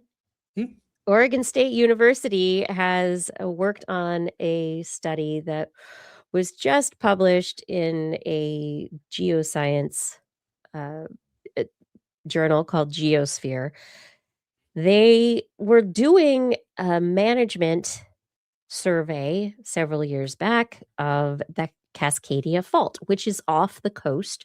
And so they were kind of in their boat and moving down the fault line, taking cores and trying to look at, the sedimentary layers to look for evidence of earthquakes at different points in time, because looking at the way that the sediments have bounced and shifted, if you take a sifter, it shifts the smaller particles to the bigger particle. The bigger particles go up, smaller particles come down. And the same thing happens in our sedimentary layers around faults. And so they're able to look at the fault, around the fault, at these cores, and be able to go, oh, okay, here, and we've got down the fault line, this was definitely a major time. We can, date the materials and are able to go, okay, this is 1,000 years ago, this was this many years ago, and they kind of kept going down the fault, and they thought they were still on the fault, and they kept following it, and then they realized they were no longer on the Cascadian fault line anymore, but they were getting some really interesting cores. They were like, what's going on here? It turns out they had just moved down onto like more San Andreas fault material. So they're offshore and they're finding these fault lines. And they saw a reversal of some of the patterns that had been happening along the Cascadian fault, where they were like, here's an earthquake, here's an earthquake, here's an earthquake. And they were like, what happened? What happened? What happened? And they realized the two faults act together. So when one goes, the other goes. And it happens within hours or days, not months or years. Wow. So what they're saying is that there is evidence in the core samples that they took of major earthquakes along the faults that led to both faults actually having major earthquakes within a very short period of time. So, although we haven't seen that in like in the past over 1,500 years. Yeah. So it's like it's like this kind of big earthquake they're talking about. Like it's over 1,000 years. So where they're talking about, they keep talking San Andreas fault ready for, Cascadian fault ready for, oh geez. So they suggest that it may not just be the Pacific Northwest that goes when the Cascadian fault does. It could lead to a sympathetic earthquake within hours or days across the California coast.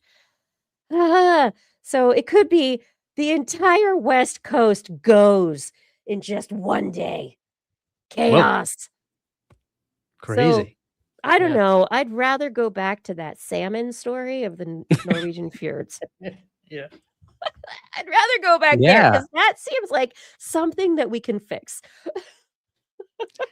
And it's always funny because these stories of like where there's some period, some historical pattern of something leads, for instance, there's a historical pattern of ice ages, right? So, but it leads to these things where the amount of time between them is so huge that you don't know, is this going to affect your life at all? Well, it could tomorrow, or it may never, not for hundreds of years or thousands. Yeah. Right. And this is one of those moments where people are like, well, it could happen at any point. But what is that point? Tomorrow or 20 years from now, or even 100 years? Because geologic time doesn't, and we don't have a way to actually like pin it down. Do you remember like in Italy, there was a massive earthquake? They had like pre-shocks, these seismic shocks, and then the physicists or the geophysicists were were sued, they were convicted, and they almost went to jail, and it was overturned later, but somebody basically said, "Oh, go home, have a glass of wine. Like, you'll be fine. It's great." And Yeah. there was a massive earthquake and a bunch of people died. Yeah. Like, Yeah. Yeah. Yeah. What they say, hope for the best and prepare for the worst. like I said, get that earthquake kit. Yeah. Yeah. Make sure you've got what you need. Well, I am curious. I would be curious to hear what, given all the building regulations that came out of all the earthquakes, things have gotten much, much, much better. I mean, I remember even living in Los Angeles in the early 2000s, we had a couple earthquakes. Fortunately, none of them were like insanely devastating, but I remember them always saying that in LA, one or two places had some minor damage. Had this been in some other parts of the world, it would have leveled the entire place, So I wonder how things would fare under, like what level of shock, what on the Richter scale. I wonder what they're talking about for this. Right. And so jumbo. Yeah. And so what level of shaking has to have it happen across the Cascadia fault? Does it have to be the entire fault? How big does it have to be to shake the San Andreas, and vice versa? When one goes, how big does it have to go to make the other go too? Of course, Cascadia, you got one up on the boring Southern California. You've got, 5 volcanoes or something? Oh, like I said, Ring of Fire. Hello. Right, exactly. We're so good. I can see 3 volcanoes from my house. Wow. Oh, that's pretty cool. Yeah, come visit. Yeah. Come on, next time you're out here. Yeah, that'd be great. For your mist. I have been to Mount St. Helens a few times.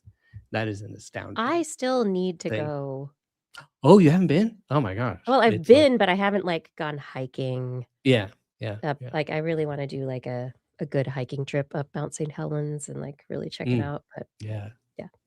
And as Paul Disney is saying, most of our volcanoes are inactive, but that doesn't mean that they are extinct. There was a time in this inactive, country, not extinct. There was a time in this country where our volcanoes used to do things. They used to do things. They still might. Who knows? They're just inactive right now. It's like, I'm taking a nap and then I'll get up really quick. Yeah. Jeez.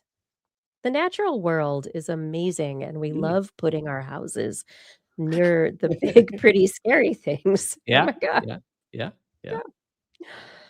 I'm going to take this moment to quickly say, this is This Week in Science. Thank you so much for joining the show, and I do appreciate the time that you're spending here. If you want to take a moment, head over to twist.org, click on that Patreon link, become a supporter of the show. It would really, really help us out month to month. We can't do what we do without you. Additionally, hit share. Are you watching us on social media? Do you have a podcast player that allows you to share with your friends? Please tell people about TWIS. You can't keep us secret. Don't hold us back. These are important conversations, and we really cannot do what we do without you. Thank you for your support. All right, Philip, we're going to come back for a few more stories. Am I keeping you up a little too late tonight? No, seriously, I'm loving every second of this. This is totally great. This is way Yay! Science sleeping. for keeping you up at night. Oh my God, it's incredible. Incredible. Seriously, that's great. Yeah. All right. So one thing I've always been very interested in is how our nerves, some of them become covered in a substance called myelin. And myelin is it's been described as an insulating sheath. People have talked about it similar to an insulating outer layer of an electrical wire, where it is supposed to keep all the current flowing down the wire. This is not an accurate analogy, and I will tell you right now, I have learned through the years, it very much is not accurate. But we can still allow it, imagine it as that outer layer of a wire, that red plastic on the outside of an electrical wire. That's like the myelin sheath. It's on the outside, but it wraps around the length of the nerve as it extends, say, from your spinal cord all the way down to your foot. There's myelin wrapped around that. From your brain down your spinal cord, myelin wrapped along those little nerve fibers, helping to keep it all healthy, making sure it all works. The sheath also is involved in the signaling itself, and that's why I'm saying it's not actually accurate, that previous analogy. But anyway, it's the myelin sheath wrapped. It's a cell, a glial cell that wraps around the nerve. And sometime in our development, our bodies go, we're not just going to make more glial cells. We're going to have them turn into myelin and protect the nerves and make sure that our nerve conduction is amazing for our giant body size. It's very important.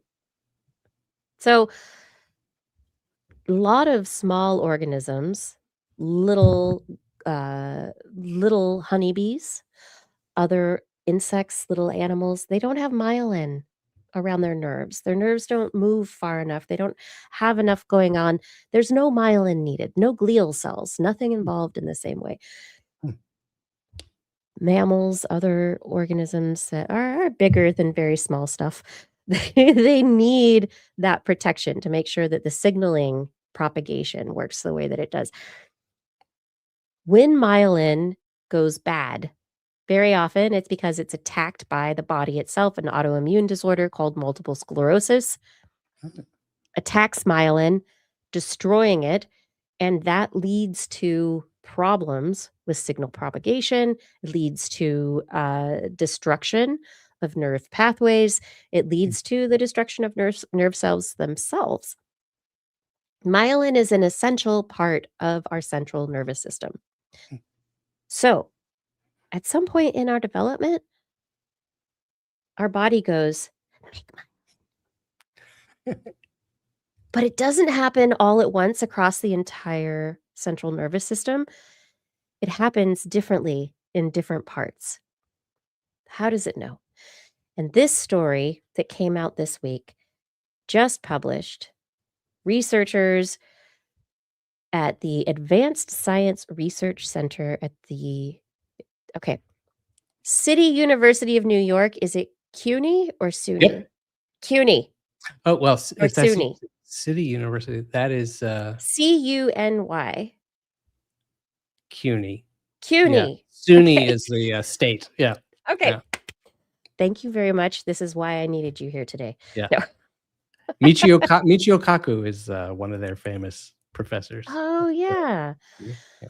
All right. So, CUNY Graduate Center, this Advanced Science Research Center at the CUNY Graduate Center, they just published in Nature Neuroscience this study of developmental stages, 32 to 40 weeks in human gestation.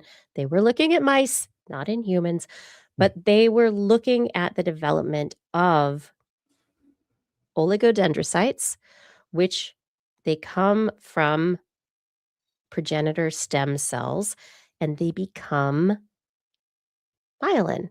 So they're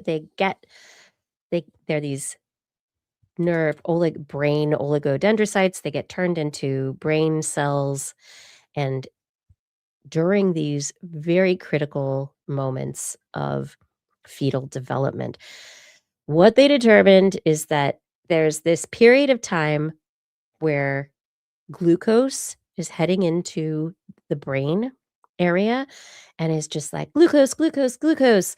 And so the glucose sets a signal to grow lots and lots of oligodendrocytes, these precursor brain cells. They could turn into lots of things. And the glucose is the signal for growth, for division, for multiplication, for just doing all the cool stuff. And then, though, when you take the glucose away, it's a switch. And that switch is what leads to the development of myelin.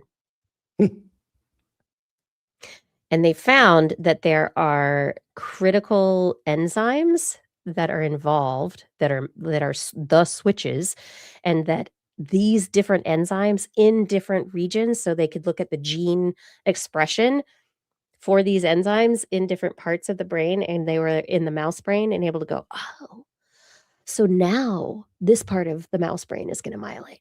And it did. They would like turn it off expression wise. They could develop a switch that could be like glucose switch on, glucose switch off.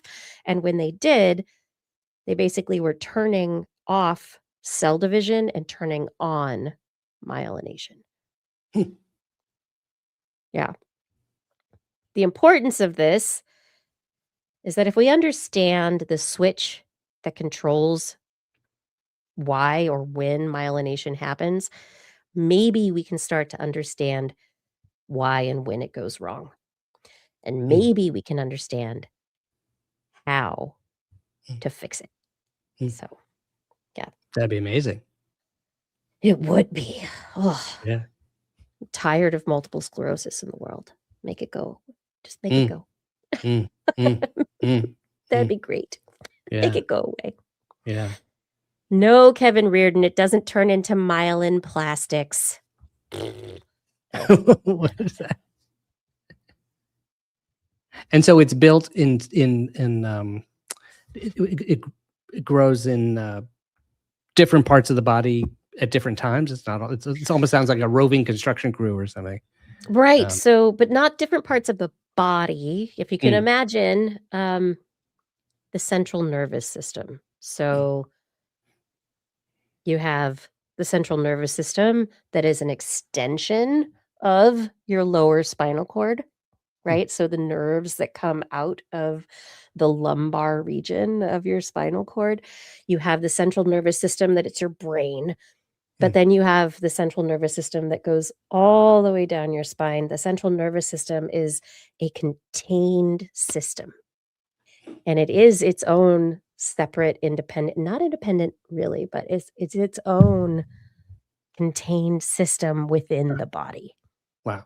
So anything that is held within this system, the nerves, the support cells, the blood-brain barrier, those endothelial cells that are involved in the capillaries that bring blood and filter the lymph and hemoglobin for the nervous system. Like, yeah.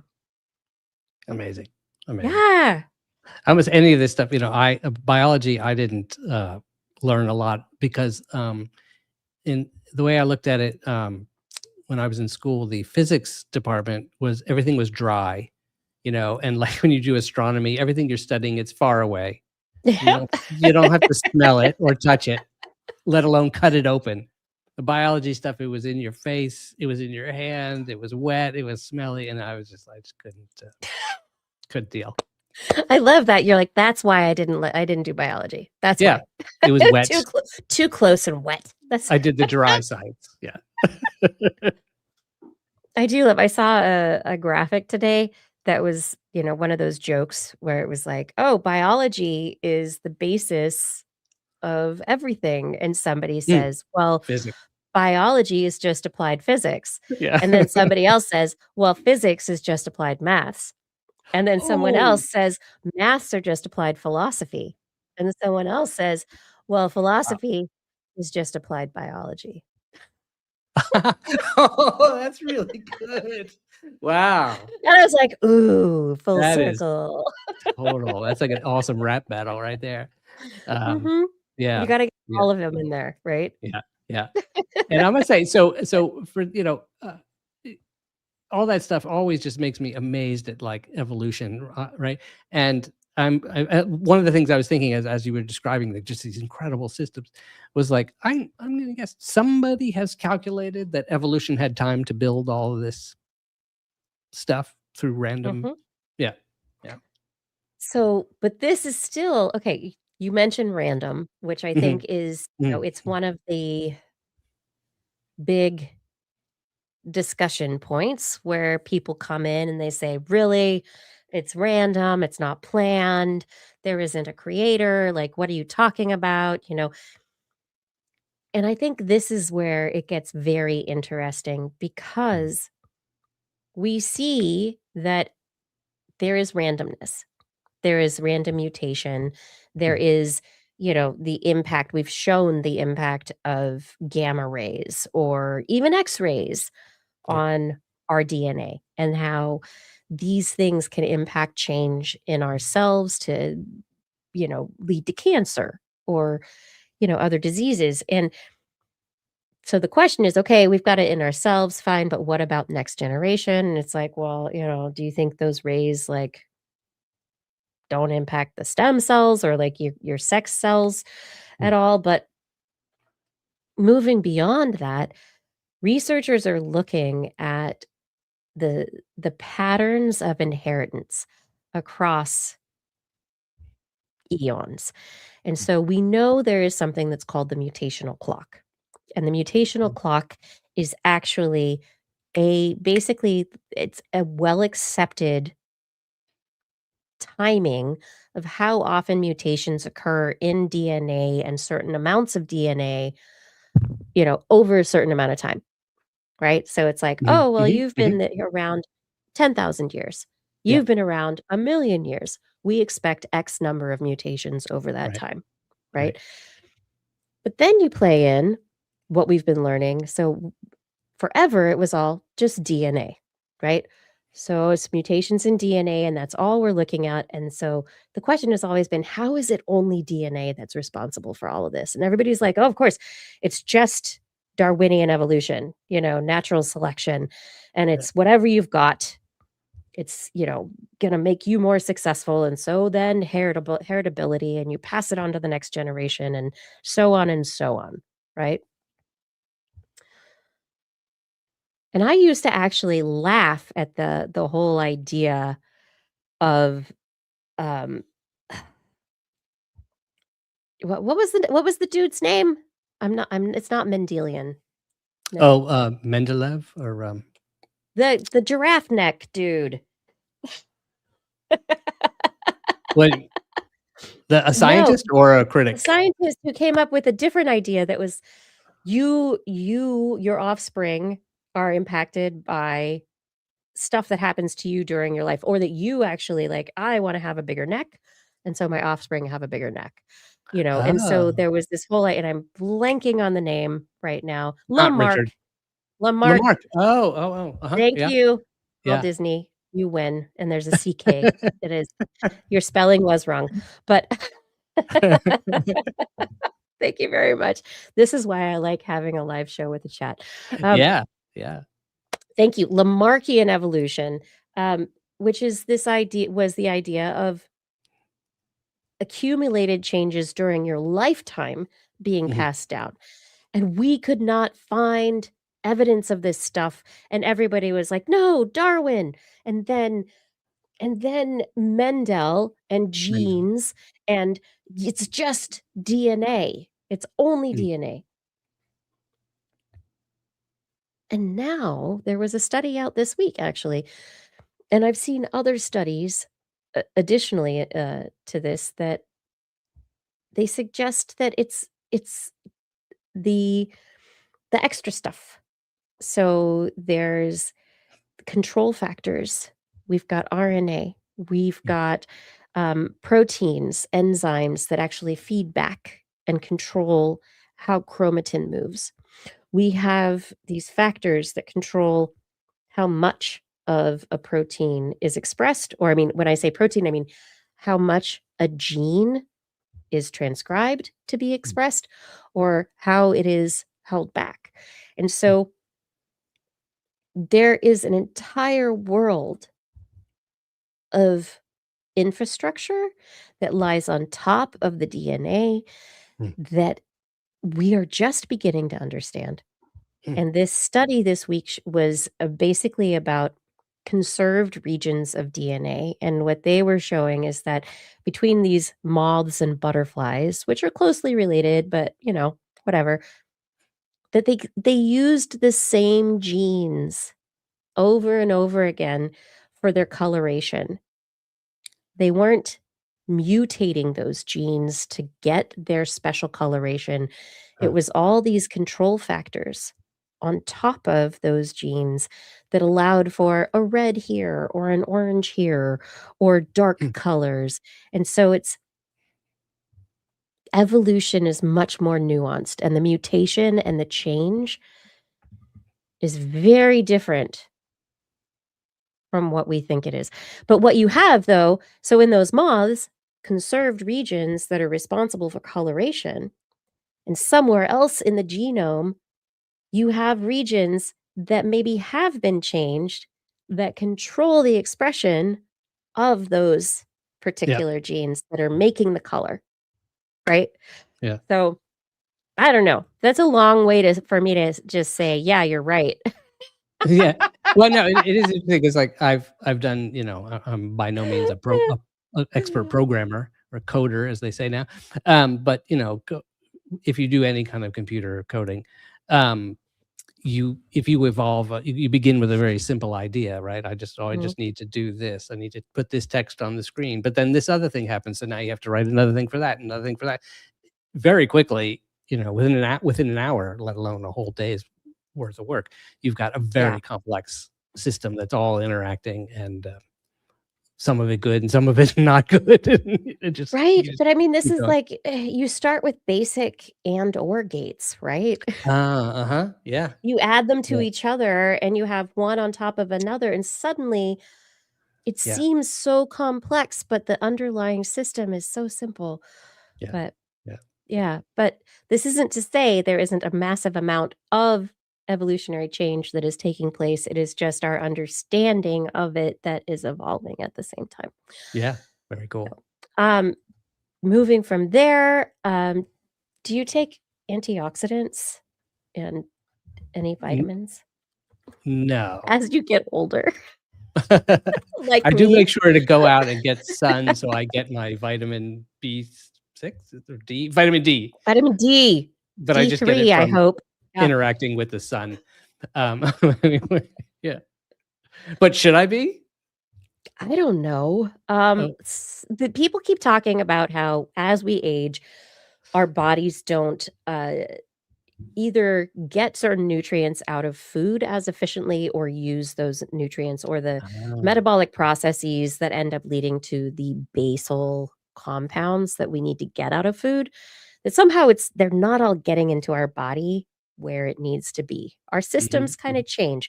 And so we have issues like, oh my gosh, my mitochondria are slowing down. And so my brain cells are moving less quickly. And I've got brain fog. And oh, wait, now I have dementia. No. But people take, lion's mane, or they take D3, or they take vitamin B12 or whatever. One of the antioxidants that people have in their multivitamins sometimes, or even on their own, is glutathione. Glutathione is an antioxidant that is composed of cysteine, glycine, and glutamic acid. Cysteine is actually an amino acid, and glutamate is very important for our neural control. So, glutathione is something that is used by our body as a combination of these things. Our cells use it a lot. Antioxidants are great because it helps our cells deal with some of that damage caused by oxygen throughout our lives. Oxygen's wonderful, but we're rusting because of it. And so wow. antioxidants help us not rust biologically. All right. And glutathione is one of those things. Researchers were just looking at glutathione and they're like, hey, glutathione's really awesome. It works really well in cells. It helps our mitochondria stay healthier, helps their processes go. But what is it doing and how is it doing that? And so, well, they really took a close look and they found out if you're looking at a model of a cell, you see the nucleus in the middle, and it's okay, DNA is in there, and it's like coming out of the nucleus, and that is a strip of RNA that gets transferred to the RNA, gets to the ribosomes, right? And the ribosomes are like, we're making amino acids. We're making an amino acid chain out of the RNA. And so then you've got this unfolded amino acid chain, and it goes back to the endophilic, gosh darn it. I have said this word so many times in my life. The ER. Yes. It is moving around through the, I'm gonna look at the endoplasmic reticulum. Jesus Christ. Okay, not Jesus Christ, endoplasmic reticulum. ER versus JC. So the endoplasmic reticulum. Yes, my brain and words work all the time. I need more lion's mane, apparently. Yeah. Menopause is awesome. Just letting you know. Just so you know. Noted. So the endoplasmic reticulum, it takes in this chain of amino acids, and the endoplasmic reticulum is where the protein gets folded. It takes care of all the folding into that three-dimensional structure that becomes an enzyme or a catalyst or whatever it does within the cells. The endoplasmic reticulum loves glutathione. It takes an oxidized version of glutathione, and glutathione is essential for protein folding. So this team that was just publishing in their work in Nature Cell Biology from Rockefeller University, they realized that the endoplasmic reticulum is not just proofreading, it's not just folding, and glutathione needs to be oxidized for the endoplasmic reticulum to use it. And while it's there in the endoplasmic reticulum, it is essential for folding proteins correctly. If there's a transporter protein that is essential for getting glutathione into the endoplasmic reticulum, and if it's not working, the glutathione doesn't work right, and you get misfolded proteins. And when you get misfolded proteins, what do you get, Philip? Disease. Yes. You get things that don't work. You get disease.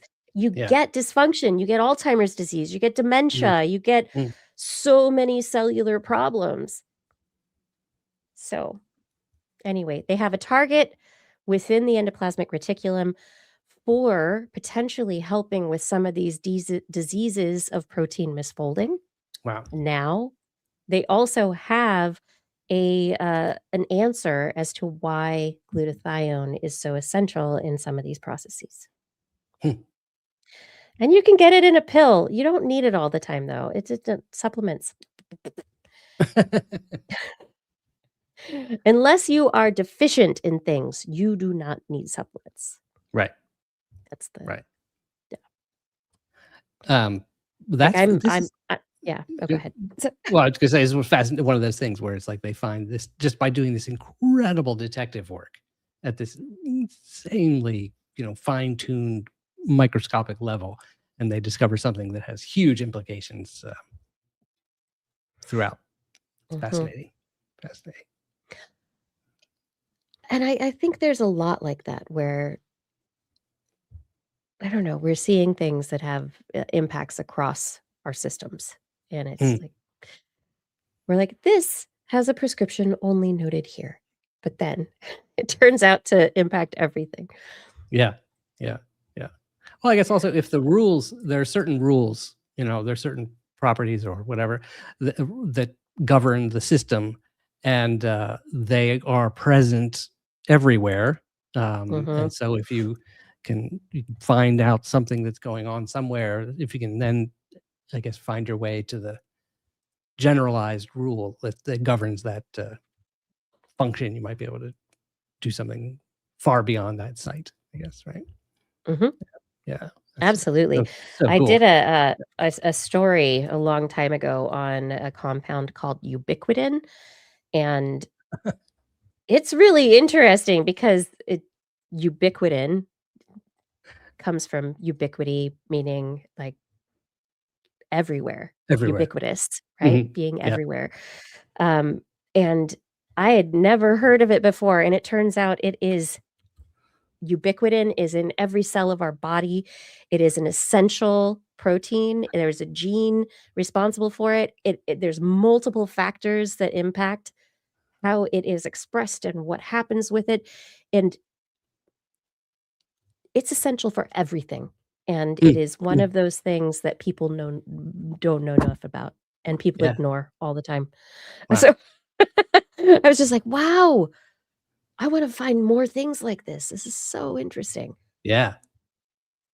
But anyway, yeah, look up ubiquitin. Ubiquitin. Ubiquitin. It's fascinating. I have one last story because we're getting late for you. You still look young and spry. I'm very spry. Okay. This one, though, it's, it has to do with yawning. It's the nighttime story. I love this. Yeah. This is a great question. Yeah. This is so sweet. So published this week, today, coming out, Current Biology, a Cell Press journal, published Prenatal Behavioral Contagion through Maternal Yawning and Fetal Resonance. What does this headline mean? Babies still in the womb yawn when their mothers do. What? Wow. Yeah. I did not see that coming. That's amazing. Yes. Yeah. So they were able to look at, they did tests on babies in the womb, looking at whether or not the mother would yawn and if the baby would yawn. And yes, indeed, if the mother was prompted, not even like in a disease state or anything, they were prompting the mother to yawn. Yawn, yawn, yawn. The mother yawned within 90 seconds. The fetus would yawn.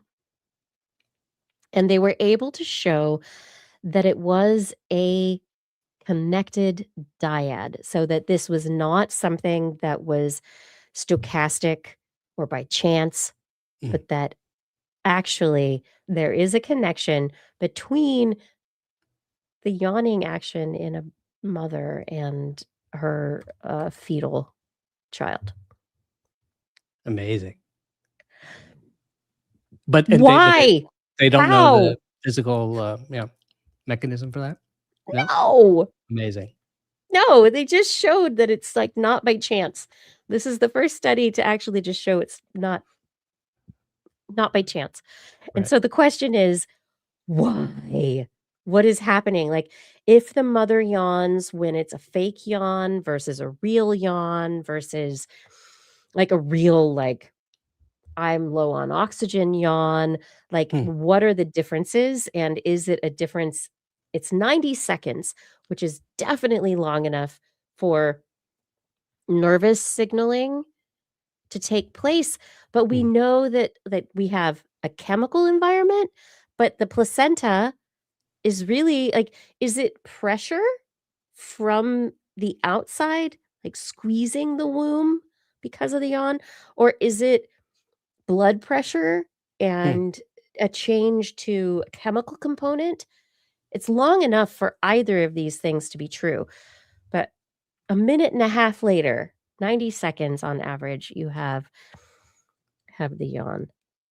Or is it some, I don't know if this is a legitimate question, but is it some sort of thought connection? If their thoughts are connected, right?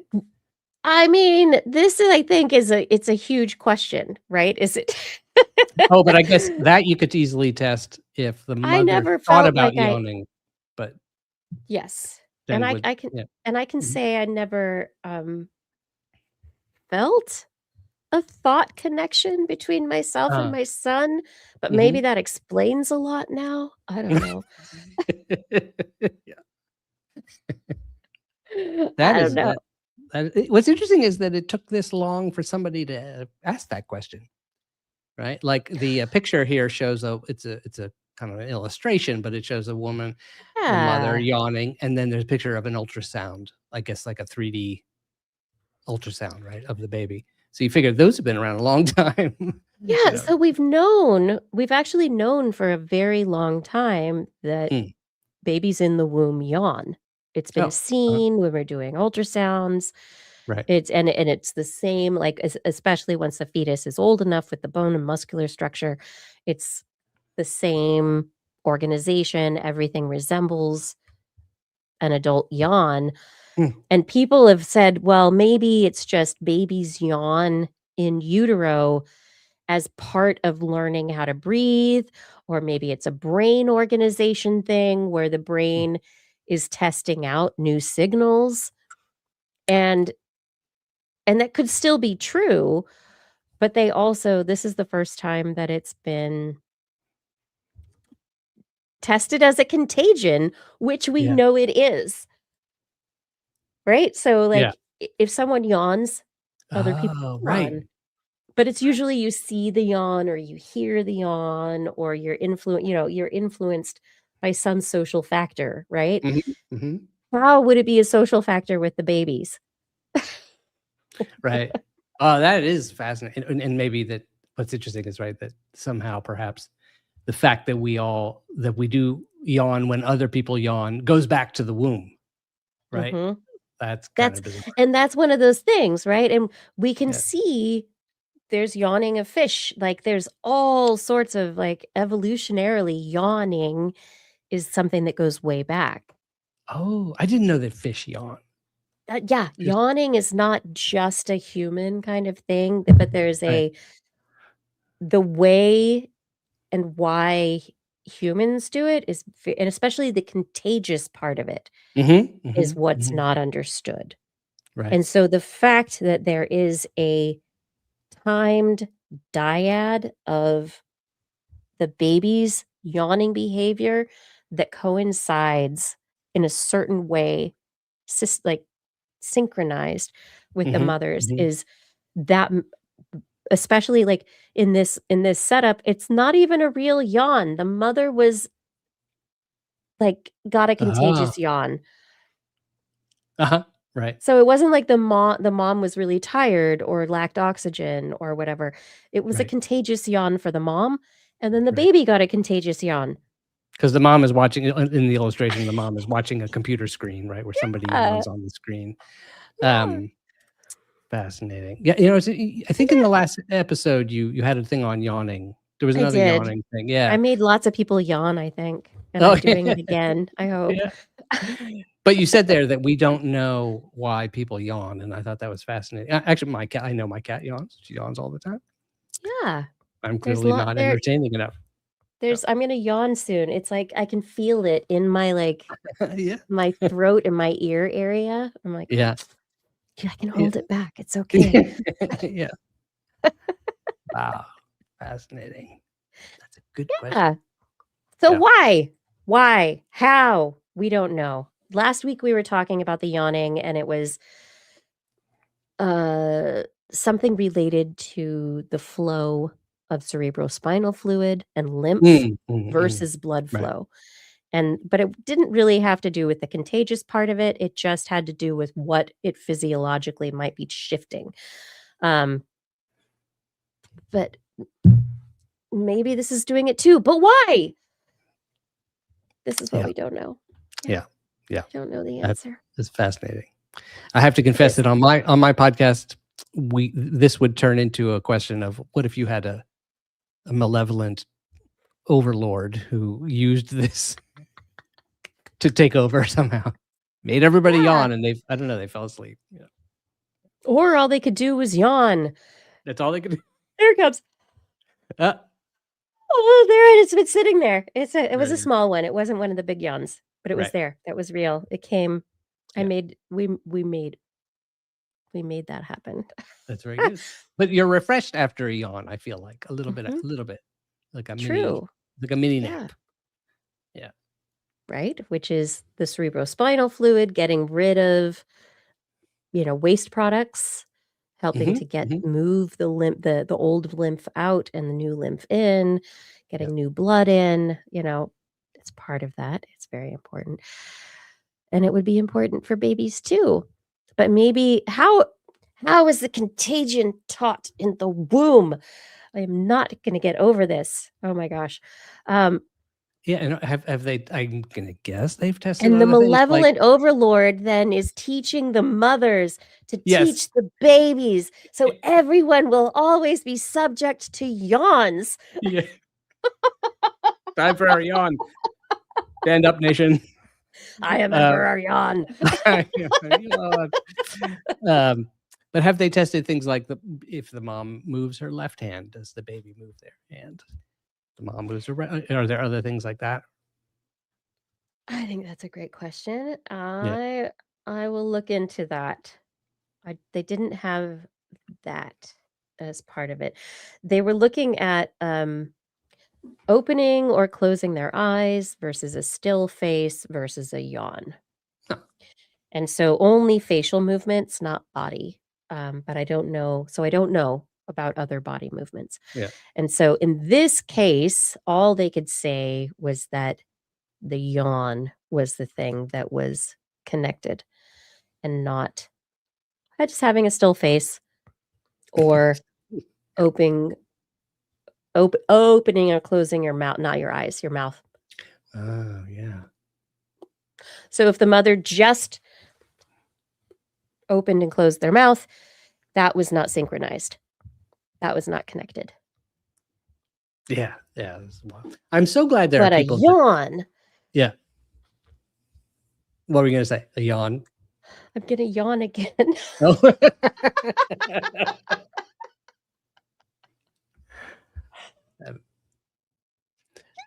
It's up later than me. Jeez. Yeah.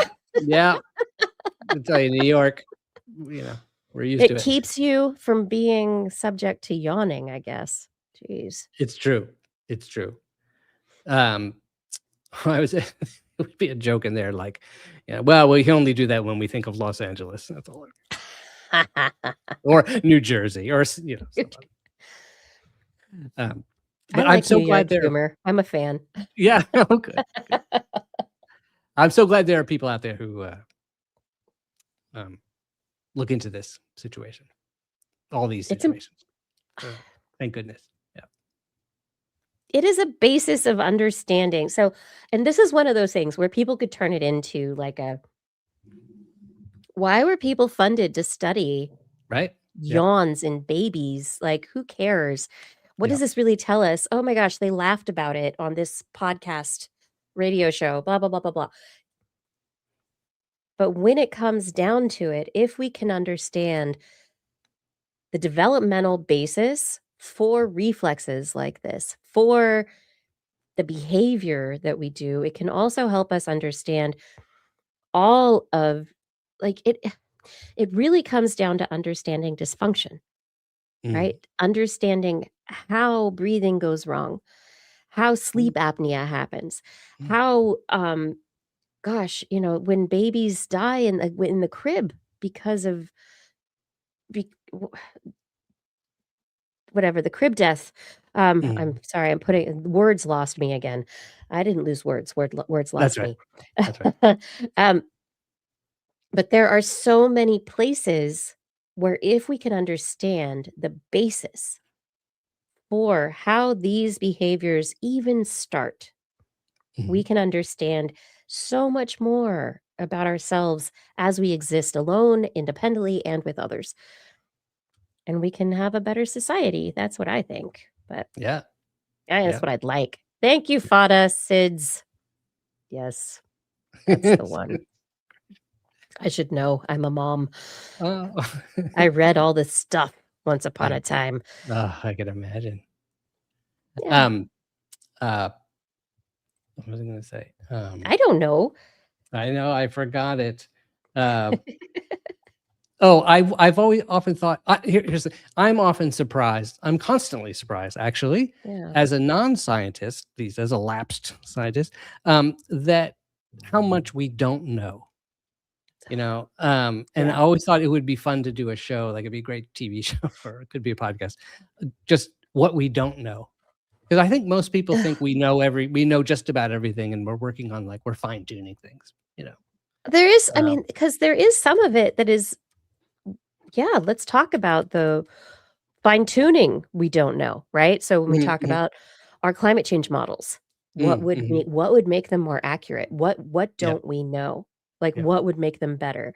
But also, like, what don't we know about the universe? What don't we know about psychology? What don't we know about people? Like, oh, it'd be so great. And I think I used to get mad at, like, there were a couple of books, one called, like, The End of Science, which is, you know, based on physics, really, but it's, like, based on this idea that, like, we're getting to the end of asking questions. We're almost done. There we go. And I was like, what do you mean? Every time we find something, there are more questions. Like I think every time we, like, talk about something on TWIS, I have more questions afterwards. Yeah, for sure. And sometimes I'm like, I didn't even know that was a question. Now I have more questions. Yeah, that's right. That's right. That's right. I think in biology, that was similar. I remember, I think Gabby once was talking about it, that early in biology too. There, I guess every science probably went through this period where we're like, we're almost done. Almost. Yeah, we've almost figured it out. Yeah. That's just a bunch of hubris. Yeah. People well, and their the worst hubris is the ones who say we have figured it out and we're done. That's a bad thing. And there are some scientists who are a little bit like that. They get stuck, you know. I try not, but you know. Yeah. I try to show people that we can do more, and there's more to ask questions about and more to think about. And I think it'd be nice if I could be wrong, but I feel like we've lost a bit of the sense of wonder, like that used to be more of our culture, right? That in the days of Carl Sagan, or I don't know. And the Artemis mission, there was a moment, you know, where I think people did sort of look to have that feeling again briefly. Everybody at the same time. It was so beautiful. Yeah. But so much of the time, everything is so negative, you know. So to be able to connect with that, that's why I love listening to your podcast and others, you know, like it, or other shows too. It's like you just get to learn amazing stuff and hear about people doing incredible things, positive things. Yeah. Thank you. Great. I mean, that's what I love. That's what I love doing, and telling those stories, talking about that stuff, and celebrating the idea and the fact that we can all be curious about this stuff together, and that we can all learn new things together, and that we can all find out that there is more beyond just our day-to-day, right? That there's so much more out there to be excited about. I don't know. That's a beautiful, let's all be curious together. That's a beautiful sentiment. I love that. That's very cool. That's very cool. I think it's fun. So I'm sitting here and I've got no more stories. All right. And we're at the end of the hour. And do you have any stories that we just didn't talk about? Anything that you want to cover? No, I don't think so. No. We did a lot at the beginning. That was really good.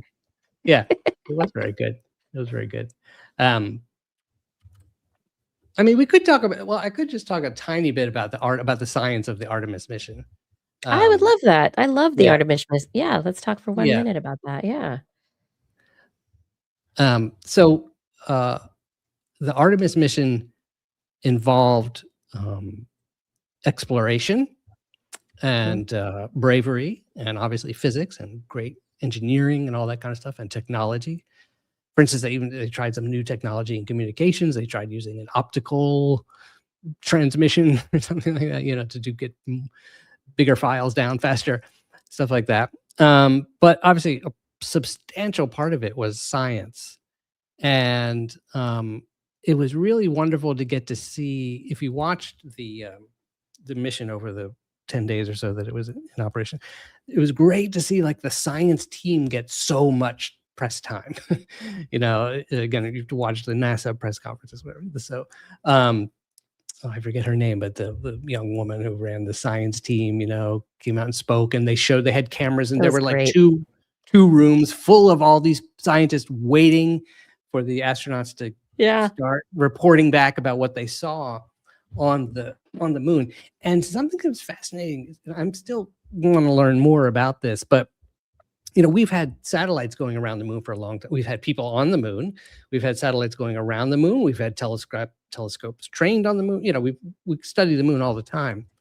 And so here were these 4 astronauts, and they were just going to look at the moon and take some pictures. But the looking at the moon and reporting back, I thought was like, what a strange thing. Like, how is that even valuable? You know, it's just like, well, it looks kind of cool. I don't know, you know. But they had trained, they were like, look, we have this opportunity, whatever, they're going to be there. What science can they do? And there were 2 things they said. One, that they can be trained as geologists, basically planetary geologists, lunar geologists. And oh, did I lose you? No, I just gave you the stage. I love it. That's all. I'm sitting right here. Thank you. Thank you. I'm on the moon.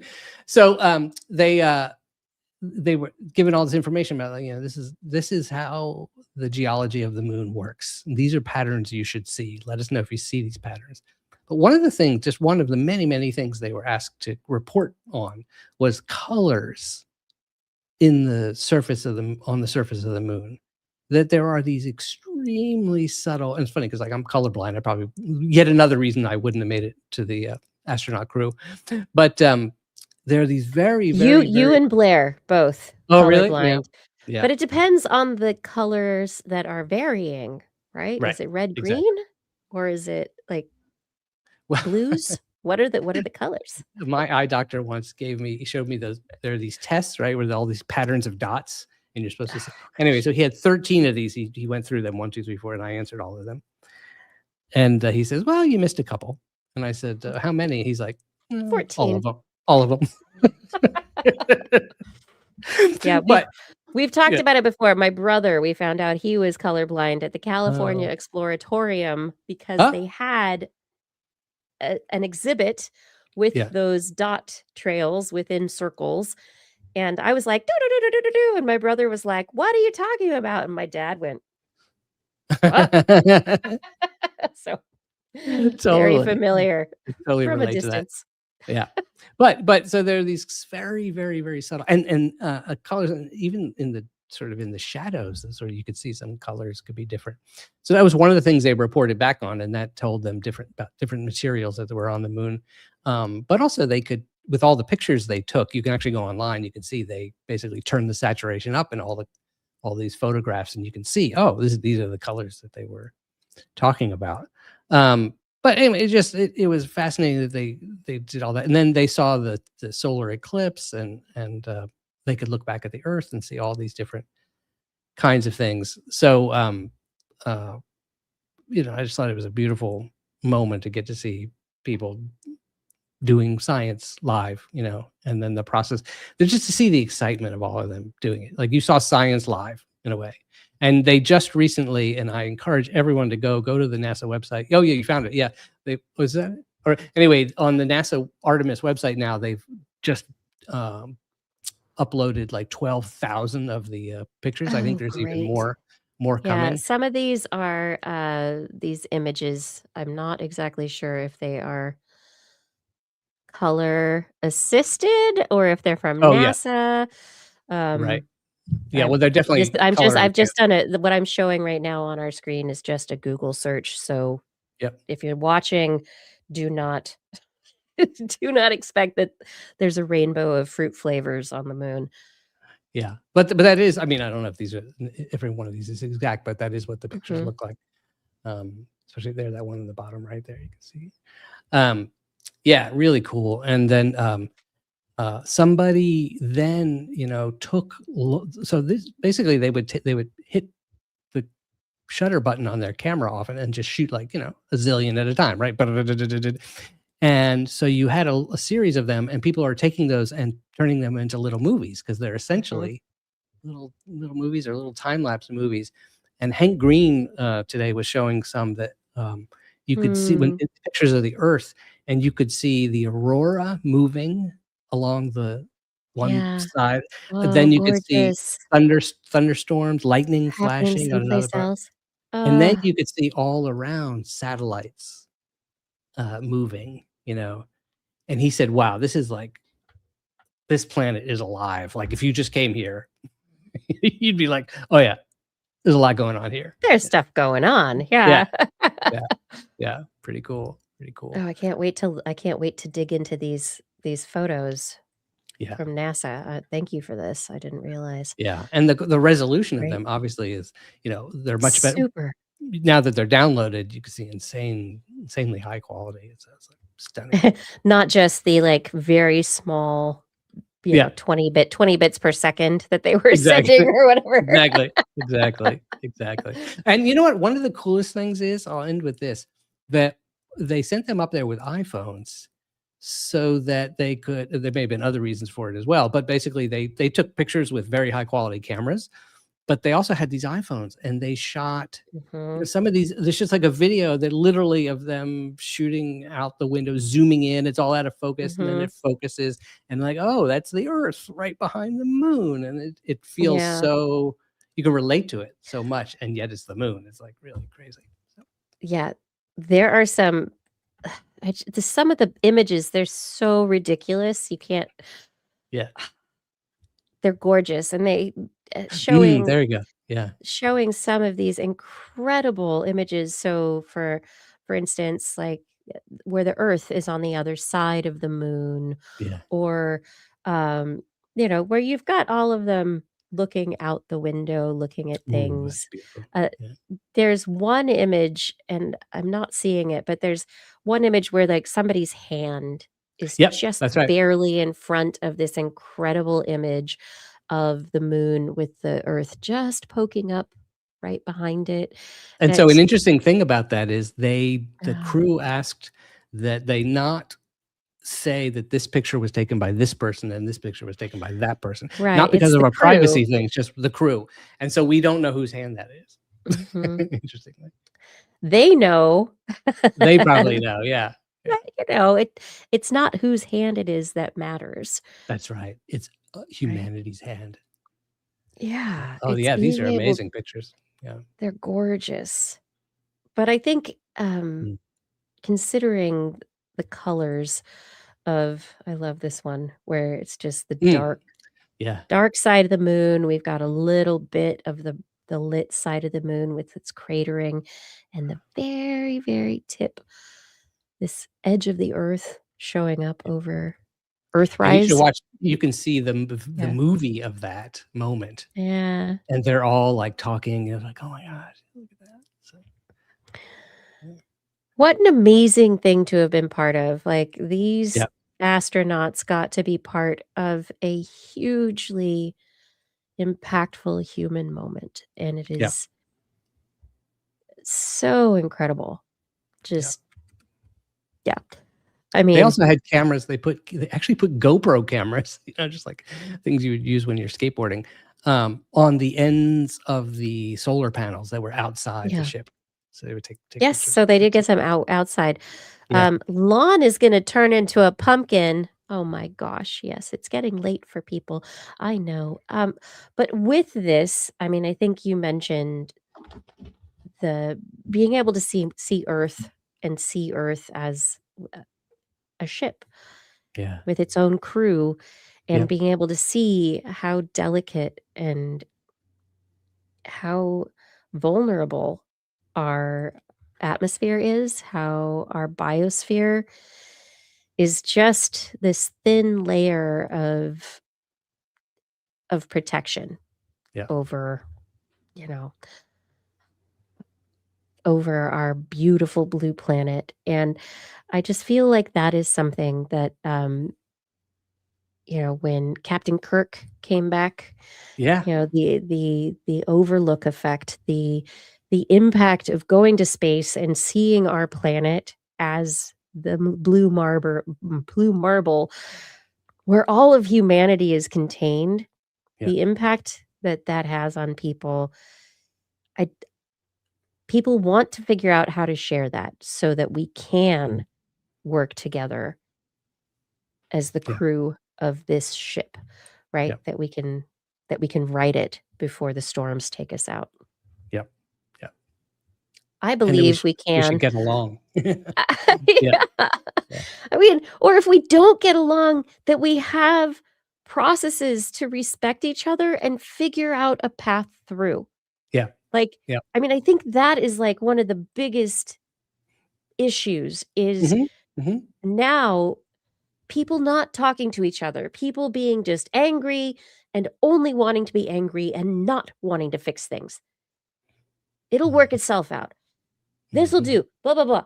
No, I mean, of course it will work itself out, but if we want things to work for us as humans, if we want this planet to last, we have to mediate, we have to manage, we have to do it because no one is making this up except for us.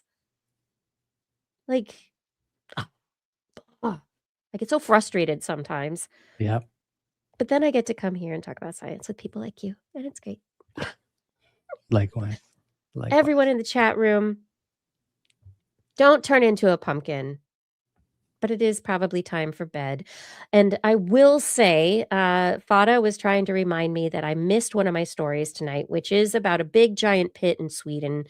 And in Sweden, what a company is doing is that they are they're digging a big giant pit like the size of 2 football pitches, and it's deep, and they're going to make a giant flow battery. And so they're going to do a big giant flow battery that could power like 200, 300,000 homes worth of battery power, like 2 point whatever, almost 3 gigahertz or gigawatt, not hertz, gigawatts of power, with a very fast recharge and decharge rate as well, where it's over 1 gigawatt very quickly. It sounds like a wonderful technology. I did a video when I was on TWIT with Green Energy.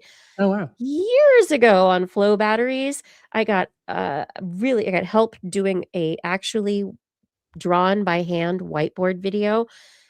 It's somewhere on the internet, I'm sure. I got to go find it. But what is a flow battery? Is it? A flow battery is basically using it's a lot of water, but it's basically using ions, sodium on one side. So the same way that like a neuron can be powered by the gradient across a membrane, where if you have more positive charge on one side, more negative charge on the other, it'll lead to a flow across the membrane from the positive to the negative. And so you can fill 2 sides, 2 tanks across a membrane of a certain composition, and you can take in solar, wind, whatever energy and pump it into the positive side, fill it up, and that battery, it'll flow across to the other side until it is in a homeostatic or balanced state. And then if you need to use the battery, you pull out the plug on the other side, and then you have flow and you have charge flow across, because as you remove charge from one side, it needs to flow across. And so you have a power differential, a gradient, a differential that creates current. Cool. And so flow batteries have been considered as a large scale solution to a lot of our battery problems, but people really, really want us to use like these heavy metals and lithium ion and, metal ion batteries across the board. But I don't think all solutions are correct for this. This is, however, the biggest scale test of a flow battery design for like a major use. And what they're planning to do is create a major data campus at this site where it would be a data center. It would also be a technology campus. It would be a place for companies to build. And they're trying to create a, a little tech boom in this area. We'll see how it works. Very cool. I'm excited about it because it doesn't need to be fossil powered. It doesn't need precious metals to run. And storage is the problem with green energy, right? Obviously, you have to store for when it's not, the wind isn't blowing or the sun isn't shining. Yeah. And this is a big storage facility, basically. And flow batteries, they're an old technology, a proven technology. There's no reason why this should not work, especially with modern materials, modern catalysts, modern methods of getting the power in and out. I really think they have a chance. And I think it's one of the technologies, like I mentioned earlier, the fight is on. And I think it's one of the technologies that is being squashed because of its promise. Oh. But don't quote me on that. That's a good cliffhanger. That's a good cliffhanger right there. Yeah. All right, everybody. Yeah, no swimming. No swimming in the flow batteries. Paul. No swimming. This is not a swimming pool. The batteries will eat you alive. Like, really. They'll eat you up. Okay. We're going to close the show. We done? We're done? Thank you for having me. This is really, this has been such a pleasure, such a treat. And I've learned, so, as I always do every episode, but like this one, I actually got to ask direct questions of the doctor. That's right. As you were listening, amazing. You're like, oh, well, let me ask. Here we go. It's like, wow. High bandwidth this time. Very cool. Thank you. It's a real honor to be here, and I appreciate it. And I hope that Blair gets better. And I do too. Everybody. She's been going through it recently. I would love to have her come back in full health and energy. And speaking of which, oh my gosh, I almost forgot to announce that tomorrow Blair's new podcast is launching. So Blair has a brand new podcast that is about, it's basically taking animal cryptozoology and what-ifing and D&D'ing it. Cool. And so they're playing the what-if D&D game, but with cryptobiology. So could this animal exist? How would it act? What would it do? Wow. Blair's the zoologist. They've got game players, and they are off and running with a lot of creativity. And so let me actually, because I forgot to make sure that I had the name of that podcast ready to go. I told Blair that I would share it, and then I was like, ADHD brain went somewhere else. So basically, they're gonna like roll for the properties of the creature. They have, yeah. So they've got a number of episodes that they've already recorded that are going to be released every week or two, and each one deals with like a different cryptozoological creature with different traits, and how would it exist in a particular environment. And Blair, you're probably in bed right now. Fada, do you remember? Yes, a flow battery just flows, man. Uh-oh. I clicked on a button and I went to the very bottom of our... This is part of the show that Rachel should be editing out, I hope. Shout out to the editors. Yeah. I salute editors everywhere. Thank you. Yes. Let's see. I'm going to text messages with Blair to see, so I can give you the exact information about her podcast so that I'm not telling you the wrong thing. Oh my gosh. I have so many text messages about her being sick. I don't think it goes. It only goes back to April 1st. That's sad. Okay. Try again, Blair. Fada. Look at this. Pepsi Cola. You're laughing at me. I see you.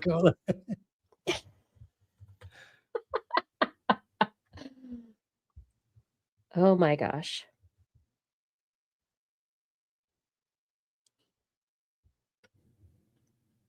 Giant bacon oh, you're master user. You're making up new animals.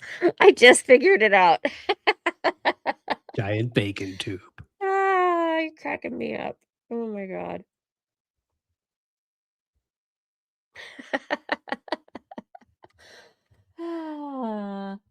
At TWIS. No. I feel like thank you, Paul Disney. You're the best. Oh my Fantastic. gosh. Oh, Okay, that's everybody. great Paul title. Disney. This was a group effort. I really appreciate this because I do not want to let Blair down. Check out Blair's new podcast. It is released, and hopefully Fada will share this with the TWIS social media this week. Fantastical Field Guide is the name of the podcast. And Fantastical Field Guide. I think it's on Acast. And it's on Instagram. Yes. Mm. And maybe, yeah. Fantastical Field Guide. So I'm going to, on Instagram, it is at Fantastical Field Guide. And I'm going to share this tab right now because you will be able to see Blair and her husband, Brian, their dog. Amazing. Cute little corgi. Blair and their co-host. So Blair, Jesse, and Brian. That's great. Fantastical Field Guide. And I'm not logged into Instagram right now, so I can't give that to you. But if you look for Fantastical Field Guide, and we will get a link out in the TWIS show notes for everybody so that it'll make it easy for you to get the first episode and to make sure that you can check it out. Very cool. I'll sign up for that. I love the idea of it. Fantastical Field Guide. Very cool.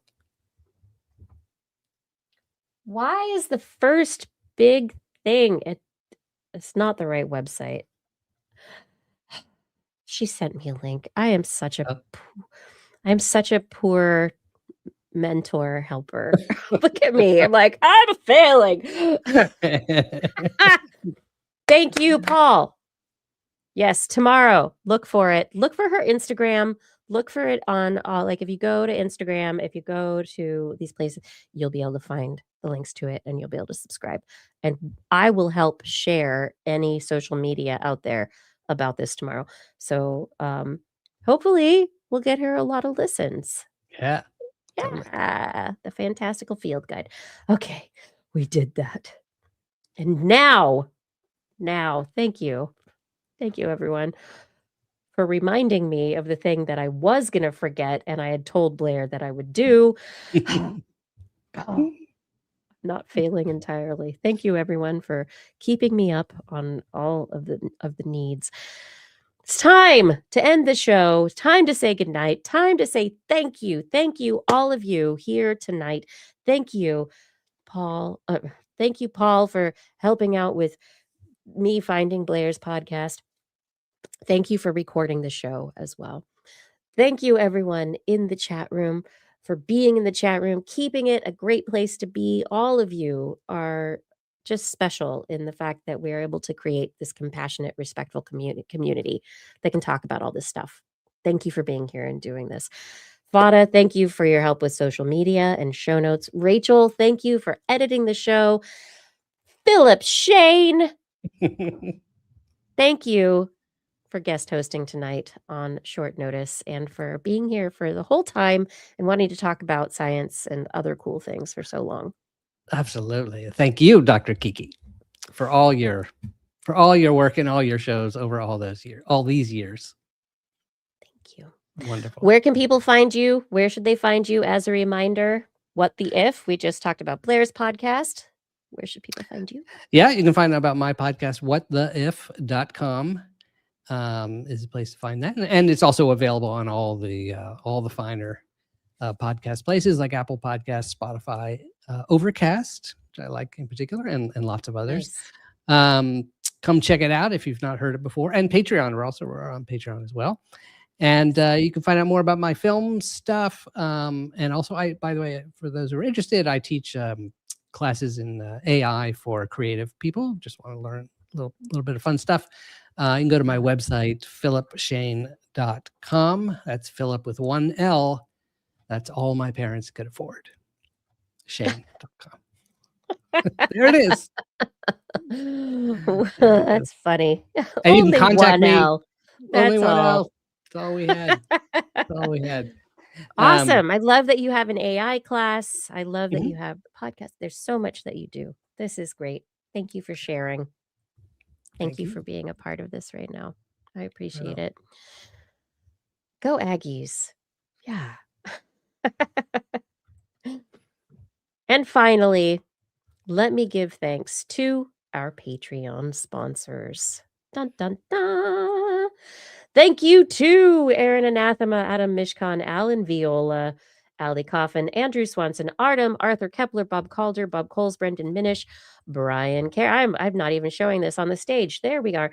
Brian Carrington, Chris Wozniak, Christopher Dreyer, Christopher Rappin, Craig Landon, Craig Potts, Daryl Myshaks, Dave Wilkinson, David E. Youngblood, Don Mundus, E.O., Eden Mundell, Eric Knapp, Flying Out, Fred S104, G. Burton Lattimore, Greg Briggs, Jack, Jason Olds, John Atwood, John McKee, John Ratnaswamy, Johnny Ridley, Ken Hayes, Kent Northcote, Kevin Parachan, Kevin Reardon, Kurt Larson, Lon Makes, Lauren Gifford, Marjorie Gertz, Mary Gertz, Marjorie, Mark Hessenflow, Mark Jenkins, Noodles, Patrick Beccararo, Paul D. Disney, Paul Ronovich, Philip Shane. Yeah. Richard Badge, Robert Farley, Rodney Lewis, Rudy Garcia, Remy Day, Sean Clarence Lab, Shoe Brew, Stephen Alberon, Steve Leisman, aka Zima, Sue Doster, Teresa Smith, Tony Steele, and Vegard Schefstad. Thank you for your support on Patreon. Can't do it without you. And if anyone would be interested in helping to keep the show going, to help out every month, head over to twis.org, click on that Patreon link, and choose the level of your support. Whatever you can give helps. And I did see some new patrons this month who I am so thankful for. Thank you very much. Woot, woot, woot. And I'm going to say all this stuff that Blair and I usually go back and forth about, unless you want to do cold read here and be Blair Phillip. Oh, let me see. Oh, wait, what? Yeah, I could do. You could be Blair. This is segment 9 close. Yes, we are in segment 9 close. I'll be Blair. And I'm going to say right now on next week's show, hopefully Blair will be back. And we are going to be speaking with the author of Your Unicorn Career, Elena Levine. So please don't miss it. And we will be back on Wednesday at 8 p.m. Pacific time, broadcasting live from our Twitch, YouTube, and Facebook channels.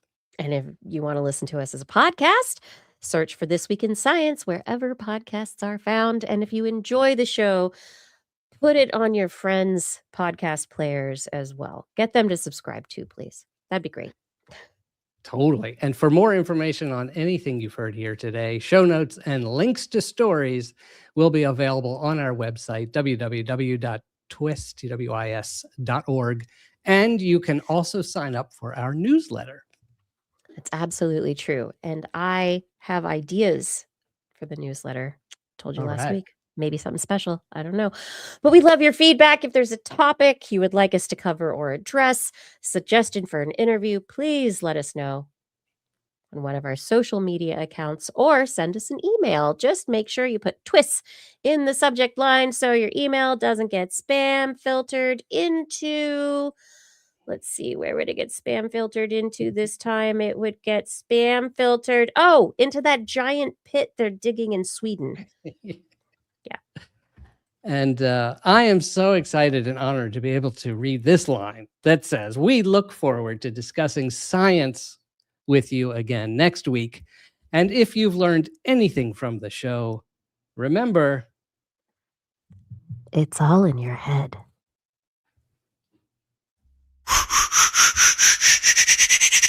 This week in science.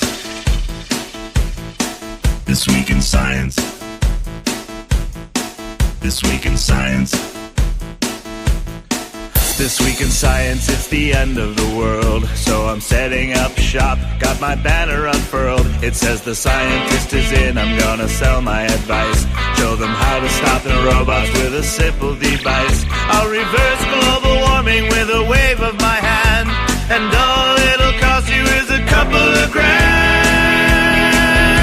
'Cause this week's science is coming your way. So everybody listen to what I say. I use the scientific method for all that it's worth. And I'll broadcast my opinion all over the earth. 'Cause it's This Week in Science. This Week in Science. This Week in Science. Science. Science. This Week in Science. This Week in Science. This Week in Science. science." Science, science, science, science. It's the after show, but Philip, thank you so much. It was so fun to talk with you tonight. Super fun. Yeah. Thank you for having me. It was So really great. great. And I did. I learned so much. It's amazing. Yay. Very cool. Yay. This is what I hope, that people will listen or watch and go, oh my gosh, there's so many things. If you learned one new thing, isn't it worth it? Yeah. And actually, honestly, it is amazing how much you jam into your shows. Like, it's an incredible amount of information. But I mean, it can be long. Yeah, you have to listen to it. Podcasts you listen to, you might listen to it all at once, or you might listen to it just, like a book. I remember Leo, when Leo Laporte was just starting This Week in Tech, and like around 2000, the year 2000-ish, he kept trying different lengths of shows, and he kept trying, he would even talk about it. He's like, we're trying to figure out, we don't know what length do people want. And in their mind, he's like, they kept going very long. They'd be like 2 hours long. And he's like, nobody wants that. So they kept trying to get it down to an hour. And then he said, people watched, the people listened. That's right. He said eventually people started saying, actually, 3 hours turned out to be the preferred length. And of course, then he ended up doing it 24/7. And now I just have a 24-hour show. Right. Yeah. No. Yeah, it is something, I think the reality is that you will find your people. And that if you have, like, our world is what, 8.5 billion people now? Yeah. You can find some people who will want to be a part of what you make. It just don't be greedy and think I need all 8 billion to listen to me. Find your people. It doesn't have to be hundreds and thousands. It could be 10. It could be like, what is it worth to you? Like, what is it worth you build? Like, honestly, I think it's not just making a show, it's building a community, right? It's finding your people. Yeah. All these people here, all the people in the chat. Yeah. Now I remember when I was at people. when I was at History Channel and we did this Einstein documentary, and then I got to go in and meet with the executives and pitch other ideas for shows. And it's this idea, that idea, whatever. And she said, I'll be honest with you, these are great ideas, but she said, we need to have a minimum of 1 million viewers per episode. That's just how it works out. That's how it breaks even for them. Yeah, breaks even. Yeah. That's where you realize, oh yeah, that's why you have to do something where your infrastructure is not nearly so vast. It's cool to have look, it's great. It's great to, honestly, it's great to do that stuff where you put it on the air and everybody sees it. I mean, that's awesome. Yeah. That's awesome. I've gotten to be a part of some of those shows, right? Like weird shows that like talk about science or history or whatever. And like people are like, Kiki, I saw you when I was at like the car rental place at the airport. Like you were on the TV. What? Yeah, that's cool. That's cool. Like, yeah. I did. Well, I remember when you were in New York and I was filming a little documentary about you, and one of the things we did was we went to Rockefeller Center, and you talked about, didn't you start out at WRC? Not WRC. What WNVC. WNVC. Exactly. Yeah. WRC is where I started in Washington. Yeah. Yeah, that's cool.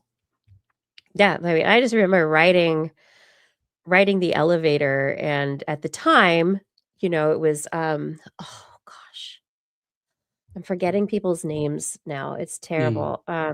Hal Roker, Al the Roker, weather guy. Yeah, always like, Bernice from Madison, Wisconsin is 120 years old. And that's right. And he was on the elevator once, and he commented on my outfit. Nice. It's like, fashion check by Al Roker. Yeah, I was like, oh, I'm looking a little bit too like Comic-Con gothy right now. I was like, oops. That's funny. It is a look. Noted. Yeah. Noted. And then Ann Curry was someone that I ran into, and she was amazing. I just remember, even in passing, and here I was like a nobody. You know, I'm on a fellowship. I'm doing the local news, right? But something happened, and she interacted with me, and she was kind and respectful. And for the rest of the, like, I was like, okay, I love you. Nice. You're my favorite. Ann Curry, you win. Yeah. That's cool. Yeah. Yeah, it was interesting. I got in an argument with somebody in the cafeteria about beets. What about them? About whether or not they tasted like dirt. Yeah. I was of the opinion that beets were great. And they were the opinion that they were dirt. And so we ended up like, somehow we got like teams across the salad bar from each other. Beets are dirt. Beets are great. That's funny. I mean, it was really small teams, like 3 people, but right. Exactly. But it's lunchtime at this really, like, at Rockefeller Center, and I was like, yeah. that's fun. That was humorous. I have little memories of stuff like that. I'll be back to New York again someday. We'll see. Oh, great. Yeah. We'll make it happen. That'd be great. Yeah. I've gotten to go back to DC a couple of times recently, but not New York. But yeah. DC is nice too, when it's insane.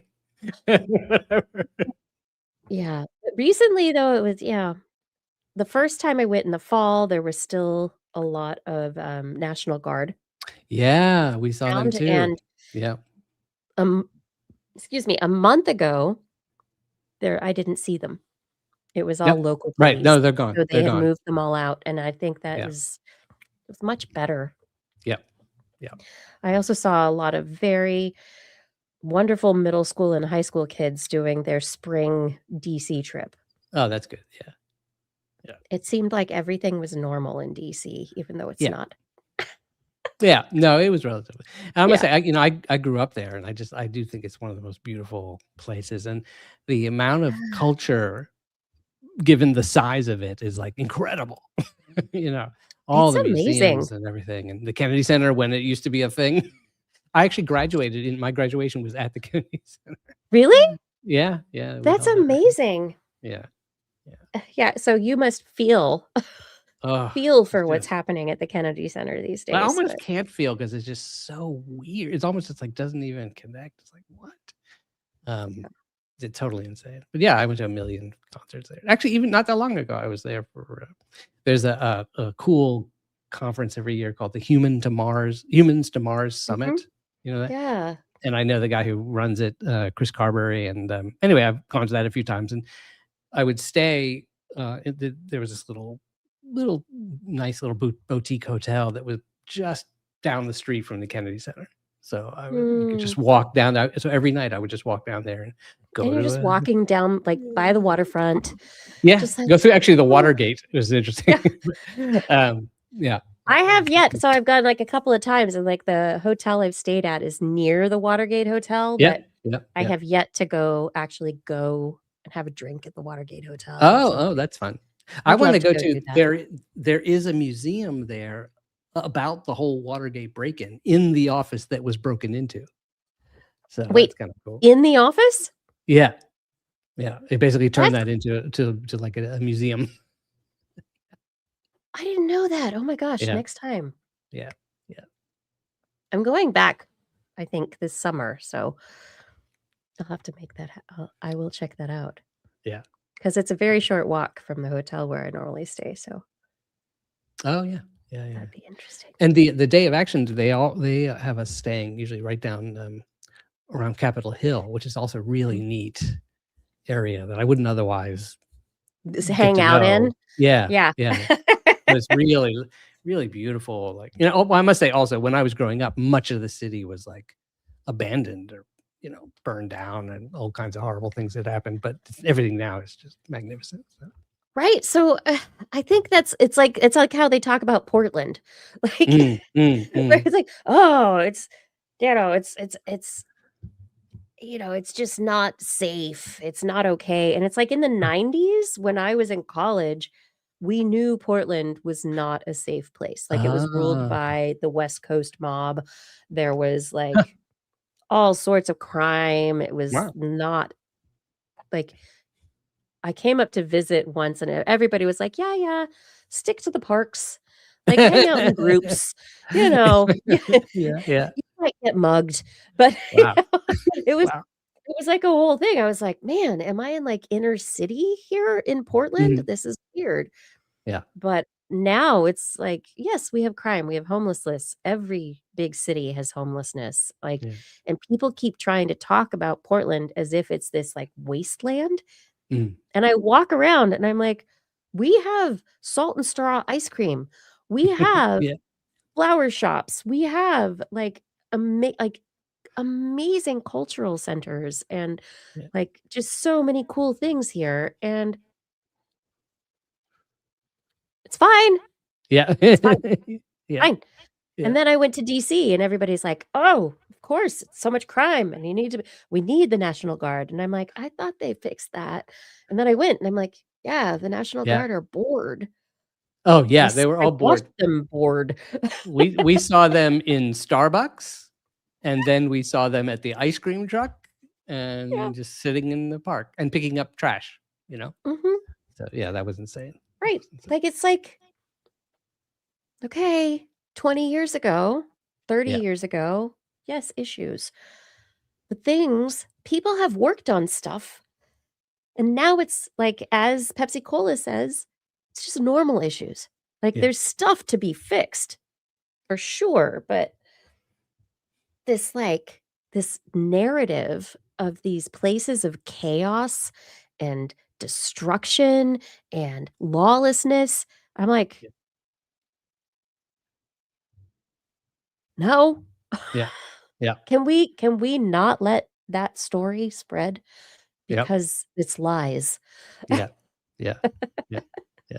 Or even worse, when it's like they're eating the cats and dogs. just total racist insanity. It is. I mean, it's Mhm. just I had a realization today, like the stories that are turning into what we're seeing happen in front of us politically Mm, have been seeded for decades. mm, So, okay, here's my not science. I'm saying mm, this is mm. not science. This is something I came up with today in my own brain. I am not a political pundit. This is a false tale of just I'm making a thing up right now, but I'm asking for how you It's a feel about it. hypothesis. It's a It's a hypothesis. I'm making up a hypothesis. How do we feel about it? Yeah.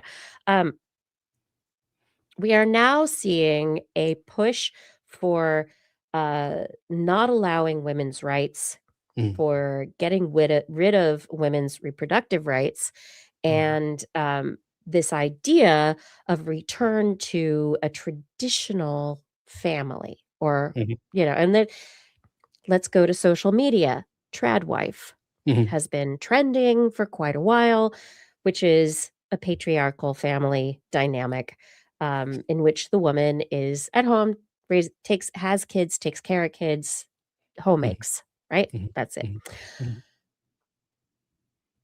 I want to go back 2 decades to like the beginnings of Octomom and the Duggars and the push on reality television to normalize having lots of kids. It was so weird back then. It was like, okay, oh yeah, it's like IVF, whatever. Oh, and only Mormons or whatever. Oh, it's a strange family structure. mhm, But it began to normalize the idea of a return to a family structure in which you have lots of kids, women are not working, and it's a patriarchal system. Now, additionally, they're getting rid of vaccines, mhm, healthcare, anything that vitamin K shots when babies are born to prevent excessive bleeding and hemophilia in infants. Like, they are removing basic protections for children that have led to us being able to have only one or two children mhm, if you're having a family. Whereas before, you had to have many, many kids mhm, just so a few would survive. mhm, One or two. Like, I look at my family's ancestry, so many deaths, mhm, pertussis, cholera, like measles, like so many kids died mhm, young. Then we got vaccines. We figured out how to use, I don't know, antivirals. We figured out medicine got better. People, kids started surviving. mhm, And before the show, Philip, I told you I was reading an article about like this free wild birth movement mhm, in which not even with midwives, women's bodies are made to have kids. And so you will have no problems. If you're healthy, your mhm, baby will be healthy, your birth will be healthy. Just go be free away from doctors, hospitals, and even midwives. mhm, Kids are dying, mothers are dying, people are dying because we have normalized and even sensationalized a reversal in our societal structure. And it started decades ago. mhm, We go back into our media and look at the stories that started being told 30 years ago. mhm, The seeds of what is happening now large scale were mhm, planted then. mhm. And we need to be talking about it. Sorry, I should not be saying this stuff out loud. I'm gonna be like taken away in a like patty, like I don't know. Yeah. Well, might it also be that you add to that that That's there why I were drink on camera. oh there were things that would buffer those beliefs, right? So you might have school and the news, and if these and other institutions, right? Mhm. And maybe stronger, I don't know, healthcare, I don't know, but and these things get pulled away, get pared down, so that the ignorance grows, right? Because otherwise, why would you not believe these things? Oh, also, you add to that major news organizations broadcasting conspiracy theories as if they are real, Real. and yeah, And I often giving equal time yeah, to ideas when they should not. or more I than can't. equal time to the ridiculous enough stuff. Yeah. I often occasionally Oh, had like, so I watch my channels, preferred channels, right? And um I often think occasionally I'm like, wow, what if they were lying to me? What if they were just totally lying? What if Wolf Blitzer or Joe Scarborough or one of these people is like completely lying to me, and I watch him every single day? I would have no because idea. you used to trust. Because this. Oh, of course, I trust Well, I these just mean people. it as a way of imagining what it's like Mhm, for the other side to be watching these things where mhm. Fox and the other things are just and the podcast now are just lying to you constantly. Why would you think otherwise? Just- your trusted source is telling you this. So, yeah. Anyway, I have this new idea that I think our whole like trad Mm. reversal and the health, the Maha. Oh yeah, yeah. Okay, Yeah. the way that the Maha stuff is happening, especially within the female half of the population, Mm. it goes back decades. It's Mhm, been woven into our social structure and allowed to be mhm, normalized. And I'm really mad about it. But mhm. I don't do anything. I just sit at home.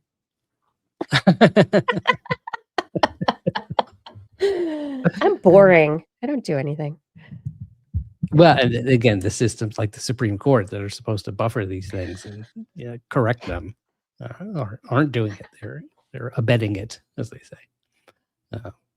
We'll see. The Supreme Court has given a stay to the lower court ruling that took away male mifepristone, so access to birth control through mail, that had been brought up by a lower judicial court, like a state level, regional level court last week, which was a real concern.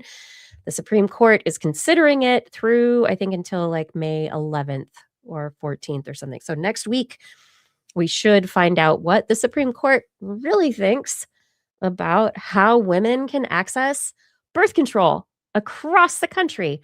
Oh It's yes, happening too fast, and I'm a little upset considering recent developments. But this is all related to science, Mhm. knowledge, Yeah. and agency. And anyway, you bring joy to the world.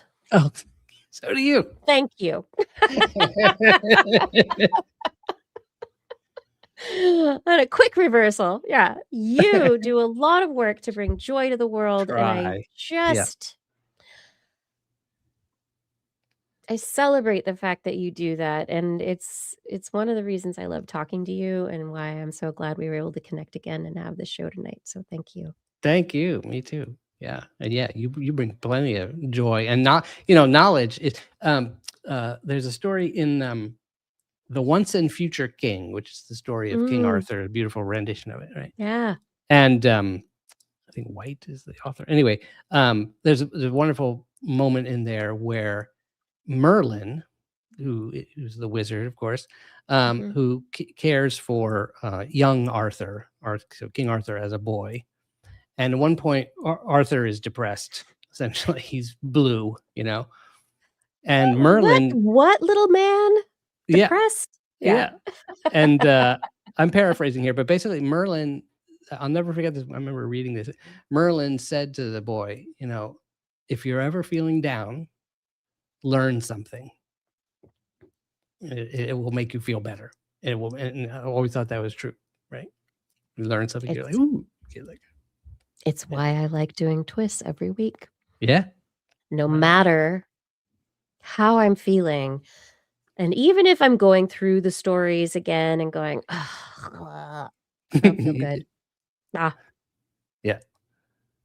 When I start talking with everyone here, when I start talking with you or Blair or Justin or whoever my co-host is, or the people in the chat, like when I start talking about it, it makes it real.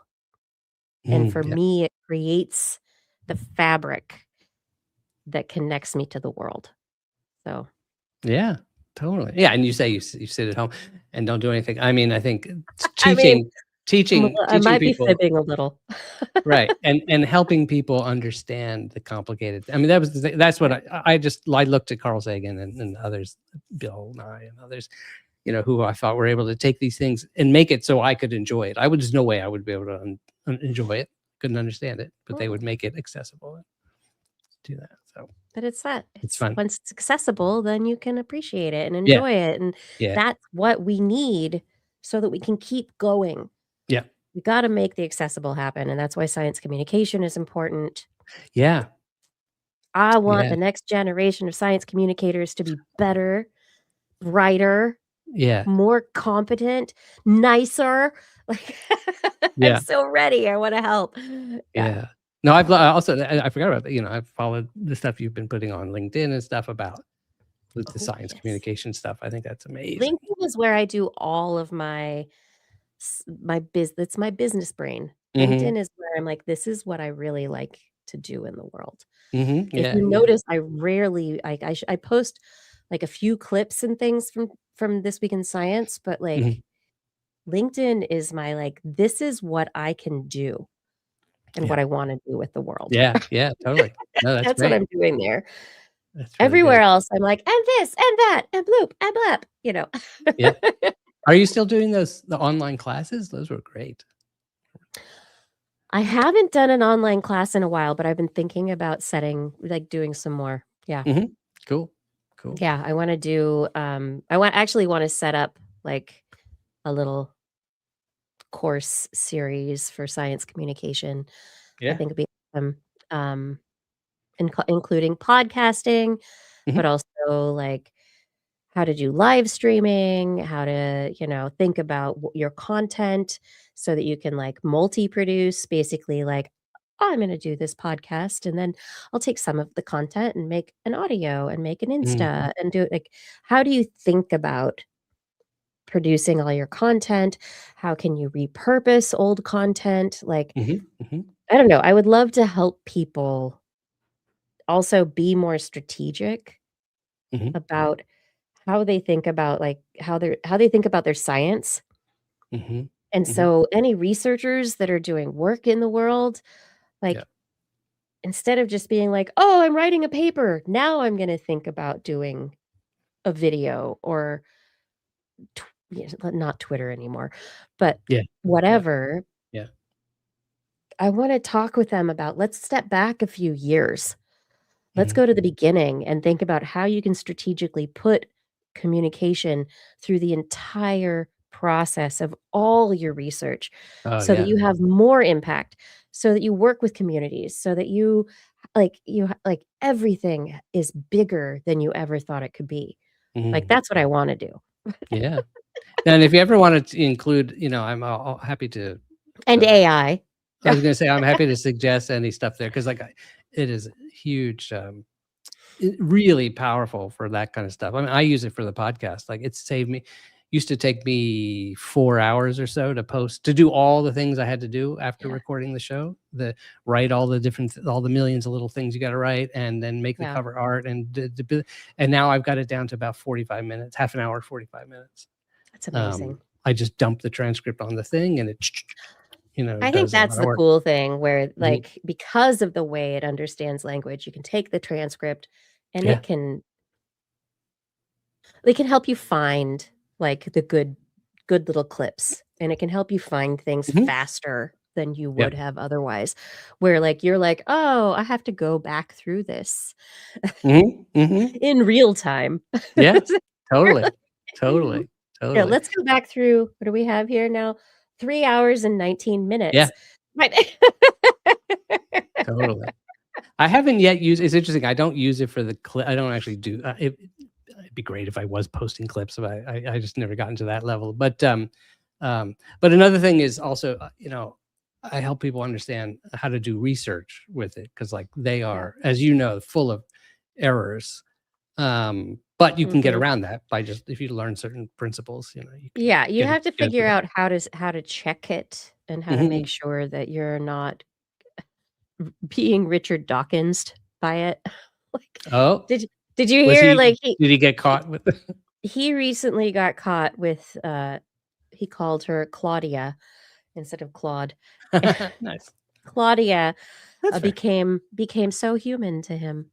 And yes. So my stepfather is a physicist, nuclear physicist, and used to treated cancer and stuff like that. And anyway,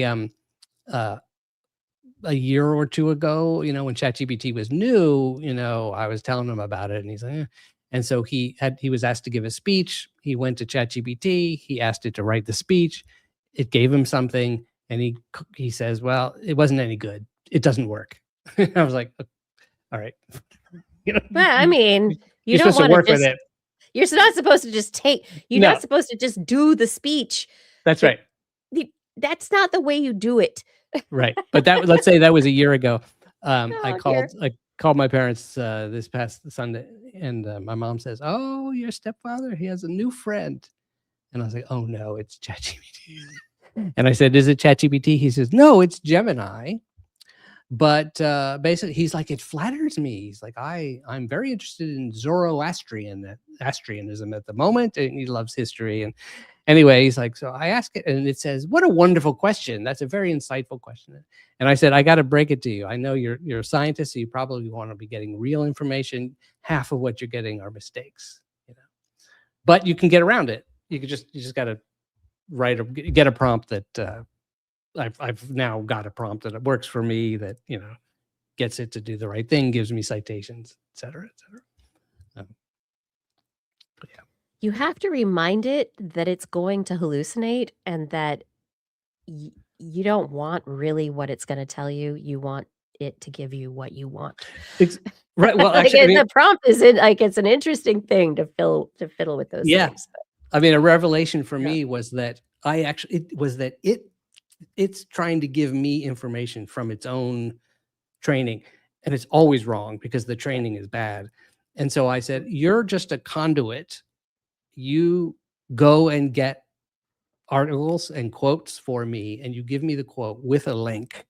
And then maybe you do a little, okay, we can put them together a little bit, but I'm only interested in the primary information, and that's a lot more helpful. Reminded it's not an all-knowing being. Yeah. It in fact, the prompt, I said, now write a prompt. And I don't want you to flatter me. That is in my. That's not what you do. That is in my preferences, and it says, don't flatter me. It's insincere. You're insincere. You're a machine. You don't have any opinions. Anyway, blah blah blah. But for the classes, if you're interested in that sort of stuff, I'm happy to. I love it. Yes. Help. Yeah. Let's collab. I love it. Cool. I like working with friends. Let's do more. Yeah. Totally. Yeah. And the environmental effects. Those are bad too. The water. Oh, interesting graphic. This is like, this can go on forever because I'm having so much fun talking to you. You're going to be up until 3 a.m. Oh, It's all right. Oh my gosh, Philip. I saw somebody reporting on a National Resources Environmental NREL, which is a governmental office. They did a study and were looking at the reasons that data centers are placed in different locations. And water availability was like 17th on the list of what they were Yeah. looking for.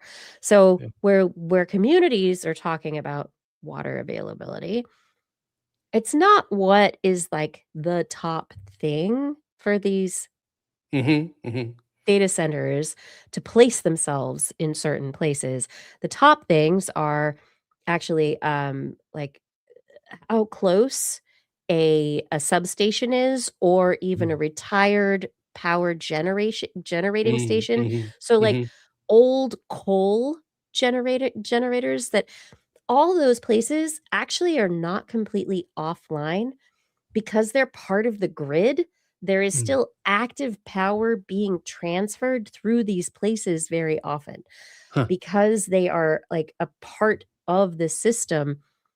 Even though they're not burning coal Right. anymore, they're not actually not part of the infrastructure. And so they could be spooled back up very quickly. Yeah. Great. Or I know, right? I mean, that's what one we of the need. things I was like, Old hickory, fire it up. what? Of course, right? Just bum, bum, bum, bum, bum, bum, bum. Or rolling coal. There we go. Yeah. But at the same time, they could also be repurposed and maybe turned into, if we actually get it going. I mean, I would love it. Like nuclear fusion plants, like that would be amazing. Yeah. Take over fission. Fusion. Yeah. Yeah. Right, isn't it? Well, we haven't really solved. We haven't done it fusion yet, but get closer. if we were to, we're not that nobody's done it yet. Right. But like, we've got Eater and NIF and all these other places, and we've got companies like Zap Energy and others that are trying to do different levels of fusion. And we're not there, not quite there. But if we could get there, oh yeah, it'd be great, right? And so the data centers, they're wanting to center themselves in these places that are close to tech hubs, close to power. I mean, power is the big thing, being close to power. It's interesting, though, because the way the message was like, oh, look, they're not even worried about water. It's number 17 on their list. But that's undermining how important water is to communities. And so I feel like there's this communication struggle right now of what the energy people want people to think so that data centers can be placed versus how we should be talking to communities to protect water supplies and resources and energy bills. Yeah. I would say another part of what they're looking for is local, nearby power, access to the power grid, etc., and a docile citizenry. Frankly, I don't think that was on the list, but that's hilarious. Yeah, that's on Sam Altman's list. Oh my gosh, that's funny. Yep. Yeah. Oh gosh. All right, everybody. Let's see. Master user, you asked about Justin. Justin is still working. He's doing genomics research somewhere out in the Central Valley. He got a job. That's why he's not doing the show, because he actually has a night job. So our timing makes it not work for him right now, unfortunately. How close am I to all prereqs in university degrees am I? I don't even know what that question means. I'm just gonna move past that. Yeah, Atlantis. It's underwater. Everybody, it's time for bed. It's time for bed. Atlantis is like the equivalent of, on a podcast, Atlantis is like the equivalent of Macbeth in the theater. Yeah, you get there. Once it's said, yeah, that's it. Lights So, out. Curtains. It's curtains. thank you. That's okay. Well, please give my best to both Justin and Blair. I will. I remember when I saw you guys Sure. in New York, I think Blair was just about to get married. She's married. And she has a yeah, child. right. Yeah. Yeah, no, I've seen all that happen.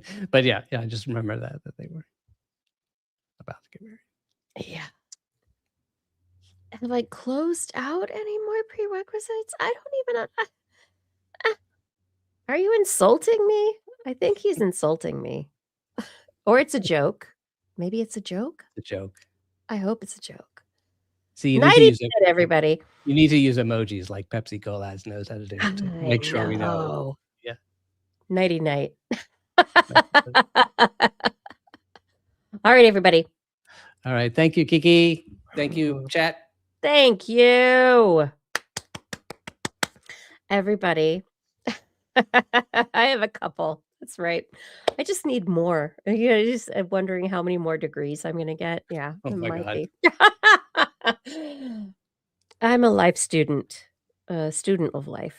I hope you are too. I mean, that's why that's what we're doing here, right?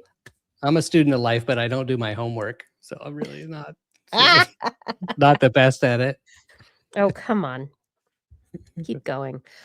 Keep going. This was fun. Yeah. Thank you, Paul. Thank you, everyone. Thank you so much. You all are great. Thanks for being here. Philip again. Thank you, Kiki. Thank you. Say goodnight, Philip. Good night, Philip. And then you say goodnight, Kiki. Oh, say goodnight, Kiki. Good night, Kiki. Good night, everyone. Thank you so much for being here. Stay safe, stay healthy, stay curious. And of course, stay lucky. Good night.